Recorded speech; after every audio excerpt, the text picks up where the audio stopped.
स्वागत लैके हाज़र हाँ जी तुहाडा अपना लाइव मॉर्निंग प्रोग्राम गल्लां ते गीत। मैं हाँ शुक्रगुजार सिंह। दोस्तों, ਸਾਹਿਤ साडी जिंदगी का अनिखड़वां अंग है। असीं पैदा हुंदे हाँ, असीं अपनी जिंदगी नूं माणदे हाँ, असीं अपने जिंदगी के अखीरले पड़ावां विच जांदे हाँ, तो ਸਾਹਿਤ की हर एक शैली साडे नाल जुड़ी हुंदी है। तो ਸਾਹਿਤ की एक शैली है कविता। ये कविता सानूं सेध दिंदी है कि असीं अपनी जिंदगी नूं किवें जीना है, जिंदगी के राहां दे उत्ते किवें चलना है। वो कविता, वो काव्य शैली जिस विच बाबा फरीद जी ने कहा सी कि फरीदा बुरे दा भला कर, गुस्सा मन ना हंडाए, देही रोग न लगे, पल्ले सब कुछ पाए। वो काव्य रूप शैली जिस विच गुरु नानक देव साहिब जी ने कहा सी कि हुक्मे अंदर सब को बाहर हुक्म ना कोए, हुक्मे अंदर सब को बाहर हुक्म ना कोए, कि इस हुक्म दे असीं बज्जे हुए हाँ। असंख मूरख अंध कोर, असंख चोर हराम खोर, असंख अमर कर जाहे जोर, असंख गलवड हत्या कमाहे, असंख पापी पाप कर जाहे। कविता ने हमेशा सानू एक सेध दिती है, सानू साडे मन की गल नूं समझाया है, सानू दस्सिया है कि किस तरह असीं जिंदगी नूं जीना है, किस तरह असीं अपने संगियां साथियां दे नाल अपने रिश्तियां नूं निभाउणा है। वो काव्य रूप शैली जिस विच गुरदास मान जी ने कहा सी कि पंजाबी ए जुबाने नी रकाने, मेरे देश दी फिक्की पै गई चेहरे दी नुहार। ये कविता नूं असीं किद्दां साਂਭਣਾ है, अपने पंजाबी ਸਾਹਿਤ नूं किद्दां साਂਭਣਾ है, सानू जे दस्सिया है सही मायनिਆਂ दे विच। ते कविता ने, कविता एक सूखम कला है जिहड़ी थोड़े शब्दों के विच बहुत कुछ समझा जाती है। तो अज गल्लां ते गीत प्रोग्राम विच भी असीं यही गल करनी है कि कविता समाज नूं सेध किद्दां दिंदी है, किस तरह का रोल अदा कर रही है समाज नूं सेध देण विच साडी कविता। ते मेरे नाल स्टूडियो विच बैठे ने पंजाबी दे उगे ਸਾਹਿਤਕਾਰ, पंजाबी की एक उगी कवित्री मैडम मीना महरोक जी, जो कि फाजिलका दे ਜ਼ਿਲ੍ਹਾ फाजिलका तो शहर जलालाबाद तो साडे विच उचेचे तौर पर पहुँचे ने, पंजाबी ਸਾਹਿਤ ਦੇ ਨਾਲ जुड़े हुए हैं ਅਤੇ बतौर सरकारी अध्यापक भी जिथे सेवावां निभा रहे हैं, उत्थे नाल दे नाल पंजाबी ਸਾਹਿਤ, पंजाबी कविता नूं लगातार प्रचार प्रसार दे राहीं हर घर विच पहुँचा रहे हैं। बहुत बहुत स्वागत है मैडम। बहुत शुक्रिया। सारे ही दर्शकों नूं प्यार भरी सत श्री अकाल जी। साडा अज दा विशा कि समाज नूं सेध देण विच कविता दा रोल।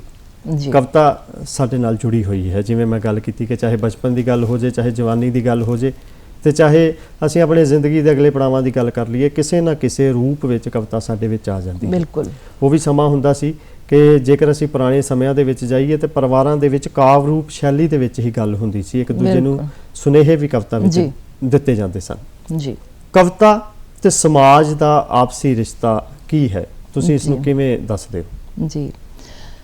ਆਪਾਂ ਸ਼ੁਰੂਆਤ ਕਰਾਂਗੇ ਜਦੋਂ ਪੰਜਾਬੀ ਸਾਹਿਤ ਕਾਵਿ ਦਾ ਜਦੋਂ ਸ਼ੁਰੂਆਤੀ ਦੌਰ ਹਨ, ਬਾਬਾ ਫਰੀਦ ਤੋਂ ਆਪਾਂ ਚੱਲਦੇ ਹਾਂ। ਬਾਬਾ ਫਰੀਦ ਤੋਂ ਲੈ ਕੇ ਉਸ ਤੋਂ ਬਾਅਦ ਗੁਰੂ ਨਾਨਕ ਦੇਵ ਜੀ ਦੀ ਆਪਾਂ ਗੱਲ ਕਰਦੇ ਹਾਂ, ਗੁਰਬਾਣੀ ਗੁਰਮਤ ਸਾਹਿਤ ਰਚਿਆ ਗਿਆ ਹੈ ਨਾ, ਸੂਫੀ ਸਾਹਿਤ ਰਚਿਆ ਗਿਆ, ਕਿੱਸਾ ਕਾਵਿ ਔਰ ਵੀਰ ਰਸੀ ਕਾਵਿ। ਇਸ ਤਰ੍ਹਾਂ ਜਿਵੇਂ ਜਿਵੇਂ ਸਮਾਜ ਦੇ ਵਿੱਚ ਜੋ रूप जिस तरह का समाज का हुंदा सी, उस तरह का काव्य रचिया जाता सी। उस तो बाद आप अगर 47 की वंड तो पहला आज़ादी लई आपां कविता लिखते रहे है ना। उस तो बाद दो धर्मां की जदों वंड हुई, फिर दो भाषावां की वंड हुई, इहदे ते कविता रचेगी तो समाज ते कविता नाल नाल एक दूजे दे पूरक ने, एक दूसरे दे नाल नाल चलदे ने। उस तो बाद आपां लोड़ां थोड़ां ते कविता रचदे रहे, अपनियां जरूरतां ते कविता रचदे रहे है ना। ਤਾਂ ਕਦੇ ਵੀ ਕਵਿਤਾ ਸਮਾਜ ਤੋਂ ਵੱਖਰੀ ਨਹੀਂ ਹੋ ਸਕਦੀ, ਕਿਉਂਕਿ ਕਵੀ ਕੌਣ ਹੁੰਦਾ ਹੈ? ਕਵੀ ਇੱਕ ਸਮਾਜ ਦੇ ਵਿੱਚੋਂ ਹੀ ਤਾਂ ਜਨਮਿਆ ਹੁੰਦਾ ਹੈ, ਸਮਾਜ ਦੀ ਮਿੱਟੀ ਦੇ ਨਾਲ ਜੁੜਿਆ ਹੁੰਦਾ ਹੈ ਨਾ। ਸਮਾਜ ਦੇ ਜੋ ਕੀ ਕਹਾਂਗੇ, ਸਮਾਜ ਦੇ ਸਾਹਿਤ ਜਾਂ ਜੋ ਉਸ ਤਰ੍ਹਾਂ ਦਾ ਹਾਲਾਤਾਂ ਦੇ ਨਾਲ ਜੁੜਿਆ ਹੁੰਦਾ ਹੈ ਨਾ। ਜਿਸ ਤਰ੍ਹਾਂ ਦੇ ਹਾਲਾਤ ਉਹ ਸਮਾਜ ਦੇ ਵਿੱਚ ਜਿਸ ਤਰ੍ਹਾਂ ਦੀਆਂ ਘਟਨਾਵਾਂ ਚੰਗੀਆਂ ਮਾੜੀਆਂ ਦੇਖਦਾ, ਉਸੇ ਤਰ੍ਹਾਂ ਉਸ ਦੀ ਕਲਮ ਲਿਖਦੀ ਹੈ। ਤਾਂ ਕਵਿਤਾ ਤੇ ਸਮਾਜ ਦਾ ਬਹੁਤ ਹੀ ਗੂੜਾ ਰਿਸ਼ਤਾ ਹੈ ਜੀ ਜੀ। ਤੇ ਕਵਿਤਾ ਸਮਾਜ ਨੂੰ ਸੇਧ ਕਿਵੇਂ ਦਿੰਦੀ ਹੈ, ਕਿੰਨੀ ਕੁ ਸਮਰੱਥ ਹੈ? ਕਵਿਤਾ ਦੀ ਸਮਰੱਥਾ ਤੇ ਤਾਂ ਆਪਾਂ ਕਿੰਤੂ ਪਰੰਤੂ ਕਰ ਹੀ ਨਹੀਂ ਸਕਦੇ।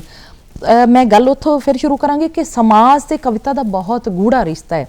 ਜਦੋਂ ਵੀ ਕੋਈ ਘਟਨਾ ਹੁੰਦੀ ਹੈ, ਚੰਗੀ ਹੋਏ ਮਾੜੀ ਹੋਏ ਘਟਨਾ, ਤਾਂ ਕਵੀ ਨੇ ਉਹਦੇ ਤੇ ਲਿਖਣਾ ਹੀ ਲਿਖਣਾ, ਔਰ ਉਹਦੇ ਜੋ ਪਾਠਕ ਨੇ ਉਸ ਨੂੰ ਉਸੇ ਰੂਪ ਵਿੱਚ ਲੈਂਦੇ ਨੇ। ਔਰ ਇਹ ਸਮਾਜ ਨੂੰ ਬੜੀ ਸੋਹਣੀ ਸੇਧ ਹੁੰਦੀ ਹੈ, ਕਿਉਂਕਿ ਜਦੋਂ ਇੱਕ ਕਵੀ ਲਿਖਦਾ ਹੈ, ਜੇ ਮਾੜੀ ਘਟਨਾ ਹੋਈ ਹੈ ਤਾਂ ਕਵੀ ਉਸ ਨੂੰ ਮਾੜੇ ਤੌਰ ਤੇ ਲਿਖੇਗਾ, ਔਰ ਲੋਕਾਂ ਨੂੰ ਜੋ ਪਾਠਕ ਹੁੰਦੇ ਆ ਜਾਂ ਸਰੋਤੇ ਹੁੰਦੇ ਉਹਨੂੰ ਪੜ੍ਹਦੇ ਆ, ਉਹਨਾਂ ਨੂੰ ਪਤਾ ਲੱਗਦਾ ਕਿ ਆਹ ਵਾਲੀ ਸਮਾਜ ਦੇ ਵਿੱਚ ਜੋ ਘਟਨਾ ਹੋਈ ਸੀ, ਇਹਦੇ ਵਿੱਚ ਆਹ ਮਾੜਾ ਨਤੀਜਾ ਸੀ ਜਾਂ ਆਹ ਮਾੜੀ ਗੱਲ ਸੀ। ਇਸੇ ਕਰਕੇ ਕਵਿਤਾ ਹਮੇਸ਼ਾ ਹੀ ਸਮਾਜ ਨੂੰ ਸੇਧ ਦਿੰਦੀ ਆਈ ਹੈ। ਅਗਰ ਬਚਪਨ ਦੀ ਗੱਲ ਕਰੀਏ ਤਾਂ ਬੱਚੇ ਸਾਹਿਤ ਦੇ ਨਾਲ ਜੋ ਜੁੜੇ ਹੋਏ ਹੈ ਜੀ, ਜੀ। ਉਹਨਾਂ ਦੀ ਜੋ ਰੋਜ਼ਾਨਾ ਦੀ ਦਿਨਚਰਿਆ ਹੈ ਜਾਂ ਉਹਨਾਂ ਦਾ ਲਾਈਫ ਸਟਾਈਲ ਹੈ ਉਹ ਅਲੱਗ ਹੋਏਗਾ, ਉਹਨਾਂ ਦਾ ਬੋਲਚਾਲ ਅਲੱਗ ਹੋਏਗਾ, ਉਹਨਾਂ ਦੀ ਸੋਚ ਨਹੀਂ, ਉਹਨਾਂ ਦਾ ਨਜ਼ਰੀਆ ਅਲੱਗ ਹੋਏਗਾ। ਬਿਲਕੁਲ। ਜੀ। ਤੇ ਤੁਸੀਂ ਸੋਚ ਦੀ ਗੱਲ ਕੀਤੀ, ਤੁਸੀਂ ਨਜ਼ਰੀਏ ਦੀ ਗੱਲ ਕੀਤੀ। ਹਰ ਬੰਦੇ ਦਾ ਆਪੋ ਆਪਣਾ ਸੋਚਣਾ ਹੈ, ਕਿਸੇ ਤਰ੍ਹਾਂ ਵੀ ਕਿਸੇ ਦੀ ਗੱਲ ਨੂੰ ਲੈ ਸਕਦਾ ਹੈ, ਪਰ ਕਵਿਤਾ ਇੱਕ ਐਸਾ ਰੰਗ ਹੈ ਜੋ ਥੋੜੇ ਸ਼ਬਦਾਂ ਵਿੱਚ ਬਹੁਤ ਕੁਝ ਦੱਸ ਸਕਦੀ ਹੈ। ਕਵਿਤਾ ਸਾਨੂੰ ਇਕੱਲਿਆਂਪਣ ਦੇ ਵਿੱਚ ਇੱਕ ਸਾਥੀ ਦੇ ਵਜੋਂ ਵੀ ਸਾਡਾ ਸਾਥ ਨਿਭਾਉਂਦੀ ਹੈ। ਬਿਲਕੁਲ। ਕਵਿਤਾ ਜਦੋਂ ਸਾਡੇ ਮਨ ਦੇ ਵਿੱਚ ਕੋਈ ਰੋਸ ਹੁੰਦਾ ਹੈ ਤਾਂ ਸਾਡੇ ਉਹਨਾਂ ਹਾਵਾਂ ਭਾਵਾਂ ਨੂੰ ਵੀ ਪ੍ਰਗਟਾਉਂਦੀ ਹੈ। ਬਿਲਕੁਲ। ਕਵਿਤਾ ਜਦੋਂ ਗੱਲ ਇਸ ਦੀ ਕਰੀਏ ਵੀ ਇੱਕ ਲੋੜ ਹੈ, ਕ੍ਰਾਂਤੀ ਚਾਹੀਦੀ ਹੈ ਸਮਾਜ ਦੇ ਵਿੱਚ, ਤਾਂ ਕਵਿਤਾ ਇਨਕਲਾਬ ਲਿਆਉਣ ਦੇ ਵੀ ਸਮਰੱਥ ਹੈ, ਹੈ ਨਾ। ਕਵਿਤਾ ਸਾਂਝੀਵਾਲਤਾ ਦੇ ਉਪਦੇਸ਼ ਵੀ ਦਿੰਦੀ ਹੈ ਜੀ। ਤੇ ਤੁਸੀਂ ਕਵਿਤਾ ਦੇ ਰੂਪਾਂ ਨੂੰ, ਤੁਸੀਂ ਕਵਿਤਾ ਦੇ ਆਕਾਰਾਂ ਨੂੰ, ਤੁਸੀਂ ਕਵਿਤਾ ਦੇ ਰਸਾਂ ਨੂੰ ਕਿਸ ਤਰ੍ਹਾਂ ਸਾਡੇ ਨਾਲ ਸਾਂਝੇ ਕਰਦੇ ਹੋ? ਕਵਿਤਾ ਦੇ ਬਹੁਤ ਸੋਹਣੇ ਸੋਹਣੇ ਰੂਪ ਨੇ। ਗਜ਼ਲ ਹੋ ਗਈ, ਰੁਬਾਈ ਹੋ ਗਈ, ਖੁੱਲੀ ਕਵਿਤਾ ਹੋ ਗਈ, ਹੈ ਨਾ। ਇਸ ਤਰ੍ਹਾਂ ਟੱਪੇ, ਮਾਈਏ, ਟੋਲੇ, ਬੜੇ ਬਹੁਤ ਕੁਝ ਹੈ ਸਾਹਿਤ ਦੇ ਵਿੱਚ, ਕਾਵ ਸਾਹਿਤ ਦੇ ਵਿੱਚ ਲੁਕਿਆ ਹੋਇਆ, ਜੋ ਮੈਨੂੰ ਸਪੈਸ਼ਲੀ ਪ੍ਰਭਾਵਿਤ ਕਰਦਾ ਹੈ ਜਾਂ ਮੈਨੂੰ ਲੱਗਦਾ ਹੈ ਬਹੁਤ ਸਾਰੇ ਪਾਠਕਾਂ ਦੇ ਨੇੜੇ ਵੀ ਹੈ। ਉਹ ਗਜ਼ਲ ਕਹੀ ਜਾ ਸਕਦੀ। ਚਲੋ ਖੁੱਲੀ ਕਵਿਤਾ ਵੀ ਬਹੁਤ ਸਾਰੇ ਜੋ ਅੱਜ ਦੀ ਪੀੜ੍ਹੀ ਦੇ ਨੌਜਵਾਨ ਨੇ ਜਾਂ ਔਰਤਾਂ ਸਾਹਮਣੇ ਆ ਰਹੀਆਂ, ਖੁੱਲੀ ਕਵਿਤਾ ਲਿਖ ਰਹੀਆਂ, ਕਿਉਂਕਿ ਥੋੜ੍ਹਾ ਲਿਖਣਾ ਸੌਖਾ ਹੈ, ਉਹਦੇ ਵਿੱਚ ਆਪਾਂ ਆਪਣੇ ਵਿਚਾਰ ਖੁੱਲ੍ਹ ਕੇ ਰੱਖ ਸਕਦੇ ਹਾਂ, ਹੈ ਨਾ। ਤਾਂ ਗੱਲ ਅਗਰ ਰਸਾਂ ਦੀ ਕਰੀਏ ਤਾਂ ਕਵਿਤਾ ਦੇ ਵਿੱਚ ਸਭ ਤੋਂ ਸੋਹਣਾ ਖੂਬਸੂਰਤ ਰਸ ਜਿਹੜਾ ਸ਼ਿੰਗਾਰ ਰਸ ਹੁੰਦਾ ਹੈ। ਜੀ। ਵੀਰ ਰਸ ਦੇ ਵਿੱਚ ਵੀ ਕਵਿਤਾ ਸ਼੍ਰੀ ਗੁਰੂ ਗੋਬਿੰਦ ਸਿੰਘ ਜੀ ਦੀ ਚੰਡੀ ਦੀ ਵਾਰ ਦੇਖੀਏ ਜਾਂ ਆਪਣੇ ਯੋਧੇ ਜਿਹਨੇ ਸ਼ਹੀਦ ਨੇ, ਅਗਰ ਆਪਾਂ ਭਗਤ ਸਿੰਘ ਦੀ ਗੱਲ ਕਰੀਏ ਤਾਂ ਉਹਨਾਂ ਨੇ ਬੜੀ ਖੂਬਸੂਰਤ ਗੱਲ ਲਿਖੀ ਸੀ ਕਿ ਮੇਰੇ ਜਜ਼ਬਾਤਾਂ ਤੋਂ ਵਾਕਿਫ ਹੈ ਮੇਰੀ ਕਲਮ, ਮੇਰੇ ਜਜ਼ਬਾਤਾਂ ਤੋਂ ਕੁਝ ਇਸ ਤਰ੍ਹਾਂ ਵਾਕਿਫ ਹੈ ਮੇਰੀ ਕਲਮ ਕਿ ਮੈਂ ਇਸ਼ਕ ਵੀ ਲਿਖਾਂ ਤਾਂ ਇਨਕਲਾਬ ਲਿਖਿਆ ਜਾਂਦਾ ਹੈ ਨਾ। ਤਾਂ ਇਹ ਵੀਰ ਰਸੀ ਕਵਿਤਾ ਦੇ ਵਿੱਚ ਆ ਜਾਂਦਾ। ਚੰਡੀ ਦੀ ਵਾਰ ਇਹਦੀ ਸਭ ਤੋਂ ਵੱਡੀ ਉਦਾਹਰਨ ਹੈ। ਉਸ ਬਾਅਦ ਸ਼ਿੰਗਾਰ ਰਸ ਦੇ ਵਿੱਚ ਜੇ ਆਪਾਂ ਹੀਰ ਵਾਰਿਸ ਸ਼ਾਹ ਦੀ ਗੱਲ ਕਰੀਏ, ਹੈ ਨਾ, ਤੇਰੇ ਸ਼ੌਂਕ ਤਾਈ ਰੰਜੇਟਿਆ ਵੇ, ਤੇਰੇ ਸ਼ੌਂਕ ਤਾਈ ਰੰਜੇਟਿਆ ਵੇ, ਮੈਂ ਨੱਕ ਨੱਥ ਸ਼ਿੰਗਾਰ ਦੀ ਪਾਵਨੀ ਆ। ਤਾਂ ਇਹਦੇ ਵਿੱਚ ਸ਼ਿੰਗਾਰ ਰਸ ਹੈ, ਹਾਸ ਰਸ। ਅਗਰ ਆਪਾਂ, ਮੈਂ ਅੱਜ ਕੱਲ੍ਹ ਵਰਿੰਦਰ ਜਟਵਾਨੀ ਜੀ ਦੀ ਬੜੀ ਅੱਛੀ, ਉਹ ਜੀਜਾ ਜੀ ਤੋਂ ਫੁੱਫੜ ਜੀ ਤੱਕ ਦਾ ਸਫ਼ਰ ਉਹ ਕਵਿਤਾ ਦੇ ਵਿੱਚ ਲਿਖਦੇ ਆ, ਤਾਂ ਇਹਨੂੰ ਆਪਾਂ ਹਾਸ ਰਸ ਦੇ ਵਿੱਚ ਲੈ ਸਕਦੇ ਹਾਂ। ਇਸ ਤਰ੍ਹਾਂ ਰਸ ਤੋਂ ਬਿਨਾਂ ਤਾਂ ਕਵਿਤਾ ਅਧੂਰੀ ਹੈ। ਤਾਂ ਬਹੁਤ ਅਲੱਗ-ਅਲੱਗ ਵੀਪਤਸ ਰਸ ਹੋ ਗਿਆ, ਕਰੁਣਾ ਰਸ ਹੋ ਗਿਆ, ਜਿਸ ਨੂੰ ਦੇਖ ਕੇ ਆਪਣੇ ਮਨ ਦੇ ਅੰਦਰ ਕਰੁਣਾ ਭਾਵ ਜਾਗਦਾ ਹੈ। ਜੀ। ਦੇਖੋ ਜੀ, ਕਵਿਤਾ ਦੀ ਸ਼ੁਰੂਆਤ ਨਾ ਇੱਕ ਕਵੀ ਕੋ ਹੁੰਦੀ ਹੈ। ਕਵੀ ਕਵਿਤਾ ਲਿਖਦਾ ਹੈ, ਗੀਤਕਾਰ ਗੀਤ ਲਿਖ ਦਿੰਦਾ ਹੈ, ਤਾਂ ਉਹੀ ਗੀਤ, ਉਹੀ ਕਵਿਤਾ ਸਮਾਜ ਦੇ ਵਿੱਚ ਆਉਂਦੀ ਹੈ। ਸਮਾਜ ਨੂੰ ਸੇਧ ਉਹਨੇ ਦੇਣੀ ਹੈ, ਤਾਂ ਕੋਈ ਨਾ ਕੋਈ ਤਾਂ ਉਦੇਸ਼ ਚਾਹੀਦਾ ਹੈ। ਜੇ ਗੁਰੂ ਨਾਨਕ ਦੇਵ ਪਾਤਸ਼ਾਹ ਜੀ ਨੇ ਗੱਲ ਕੀਤੀ ਤੇ ਉਹਨਾਂ ਨੇ ਅਵਲ ਅੱਲਾ ਨੂਰ ਪਾਇਆ, ਕੁਦਰਤ ਕੇ ਸਭ ਬੰਦੇ ਏਕ ਨੂਰ ਤੇ ਸਭ ਜਗ ਉਪਜਿਆ। ਗੁਰੂ ਸਾਹਿਬਾਨ ਨੇ ਬਾਣੀਆਂ ਲਿਖੀਆਂ ਹਨ ਤੇ ਉਹ ਬਾਣੀ ਸਾਨੂੰ ਅੱਜ ਵੀ ਸੇਧ ਦਿੰਦੀ ਹੈ। ਬੇਸ਼ੱਕ ਕਈ ਸਾਲਾਂ ਪਹਿਲਾਂ ਬਾਣੀ ਦੀ ਰਚਨਾ ਹੋਈ, ਪਰ ਰਚਨਾ ਅੱਜ ਵੀ ਸਾਨੂੰ ਸਮਾਜ ਦੇ ਨਾਲ ਨਾਲ ਚੱਲਦੀ ਦਿਖਦੀ ਹੈ। ਤੇ ਅੱਜ ਦੇ ਕਵੀ ਦੀ ਜਾਂ ਮੈਂ ਗੀਤਕਾਰ ਦੀ ਗੱਲ ਕਰਾਂ, ਜੇ ਸਮਾਜ ਨੂੰ ਸੇਧ ਦੇਣ ਦੀ ਗੱਲ ਕਰਾਂ, ਤਾਂ ਤੁਸੀਂ ਕਿਸ ਤਰ੍ਹਾਂ ਦੇ ਉਦੇਸ਼ ਮੰਨਦੇ ਹੋ ਕਿ ਇੱਕ ਕਵੀ ਦੇ ਹੋਣੇ ਚਾਹੀਦੇ ਨੇ? ਜੀ। ਕਵੀ ਦਾ ਉਦੇਸ਼ ਤਾਂ ਬਿਲਕੁਲ ਉਸੇ ਤਰ੍ਹਾਂ ਦਾ ਹੋਣਾ ਚਾਹੀਦਾ ਹੈ ਜੋ ਉਸ ਸਮੇਂ ਸਮਾਜ ਦੀ ਮੰਗ ਹੋਈ, ਹੈ ਨਾ। ਜਿਸ ਤਰ੍ਹਾਂ ਦਾ ਮਾਹੌਲ ਹੋਏ ਸਮਾਜ ਦਾ, ਇੱਕ ਜਾਗਰੂਕ ਕਵੀ ਦਾ ਸਭ ਤੋਂ ਵੱਡਾ ਫਰਜ਼ ਇਹ ਹੈ ਕਿ ਸਮਾਜ ਦੇ ਵਿੱਚ ਜੋ ਵੀ ਘਟਨਾਵਾਂ ਹੋ ਰਹੀਆਂ ਨੇ, ਸਮਾਜ ਦੇ ਵਿੱਚ ਜੋ ਵੀ ਪ੍ਰਤੀਕਰਮ ਹੋ ਰਿਹਾ ਹੈ, ਜੋ ਵੀ ਜਿਸ ਤਰ੍ਹਾਂ ਦਾ ਮਾਹੌਲ ਬਣ ਰਿਹਾ ਹੈ, ਉਹਦੇ ਤੇ ਉਸ ਨੂੰ ਜ਼ਰੂਰ ਬੋਲਣਾ ਚਾਹੀਦਾ ਹੈ। ਸੱਚ ਨੂੰ ਸੱਚ ਕਹੇ, ਝੂਠ ਨੂੰ ਝੂਠ ਕਹੇ।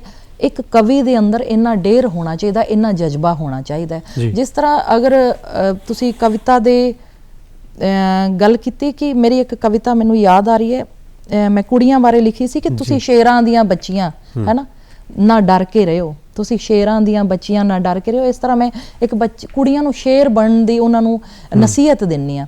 ਤਾਂ ਇਸ ਤਰ੍ਹਾਂ ਕਵੀ ਦਾ ਫਰਜ਼ ਹੈ ਕਿ ਉਹ ਇਸ ਤਰ੍ਹਾਂ ਦਾ ਰਚਨਾ ਰਚੇ ਤਾਂ ਕਿ ਉਸ ਨੂੰ ਪੜ੍ਹਨ ਵਾਲੇ ਦੇ ਅੰਦਰ ਉਹ ਜਜ਼ਬਾ ਉੱਠੇ, ਉਸ ਨੂੰ ਸੇਧ ਮਿਲੇ, ਜ਼ਿੰਦਗੀ ਨੂੰ ਚੰਗੇ ਤਰੀਕੇ ਨਾਲ, ਖੂਬਸੂਰਤ ਤਰੀਕੇ ਨਾਲ ਜਿਉਣ ਦੀ ਸੇਧ ਮਿਲੇ ਉਸ ਨੂੰ। ਜੀ ਬਿਲਕੁਲ। ਤੇ ਕਵਿਤਾ ਕਵੀ ਦੀ ਕਲਮ ਤੋਂ ਕਾਗਜ਼ ਦੇ ਉੱਤੇ ਆ ਗਈ, ਫਿਰ ਉਹ ਕਵਿਤਾ ਸਰੋਤਿਆਂ ਤੱਕ, ਪਾਠਕਾਂ ਤੱਕ ਪਹੁੰਚੀ। ਹੁਣ ਜੇ ਕੋਈ ਗਲਤ ਹੈ ਜਾਂ ਠੀਕ ਹੈ, ਗੱਲ ਤੇ ਸਮਾਜ ਦੇ ਵਿੱਚ ਆਉਂਦੀ ਹੈ ਕਿ ਕੋਈ ਲਿਖਤ ਜਾਂ ਕੋਈ ਵੀ ਗੀਤ ਅਸੀਂ ਸੁਣਦੇ ਹਾਂ, ਸਮਾਜ ਨੂੰ ਕੀ ਸੇਧ ਦਿੰਦਾ ਹੈ, ਤਾਂ ਉੱਥੇ ਸਭ ਤੋਂ ਵੱਡੀ ਜ਼ਿੰਮੇਵਾਰੀ ਬਣ ਜਾਂਦੀ ਹੈ ਸਰੋਤਿਆਂ ਦੀ, ਪਾਠਕਾਂ ਦੀ।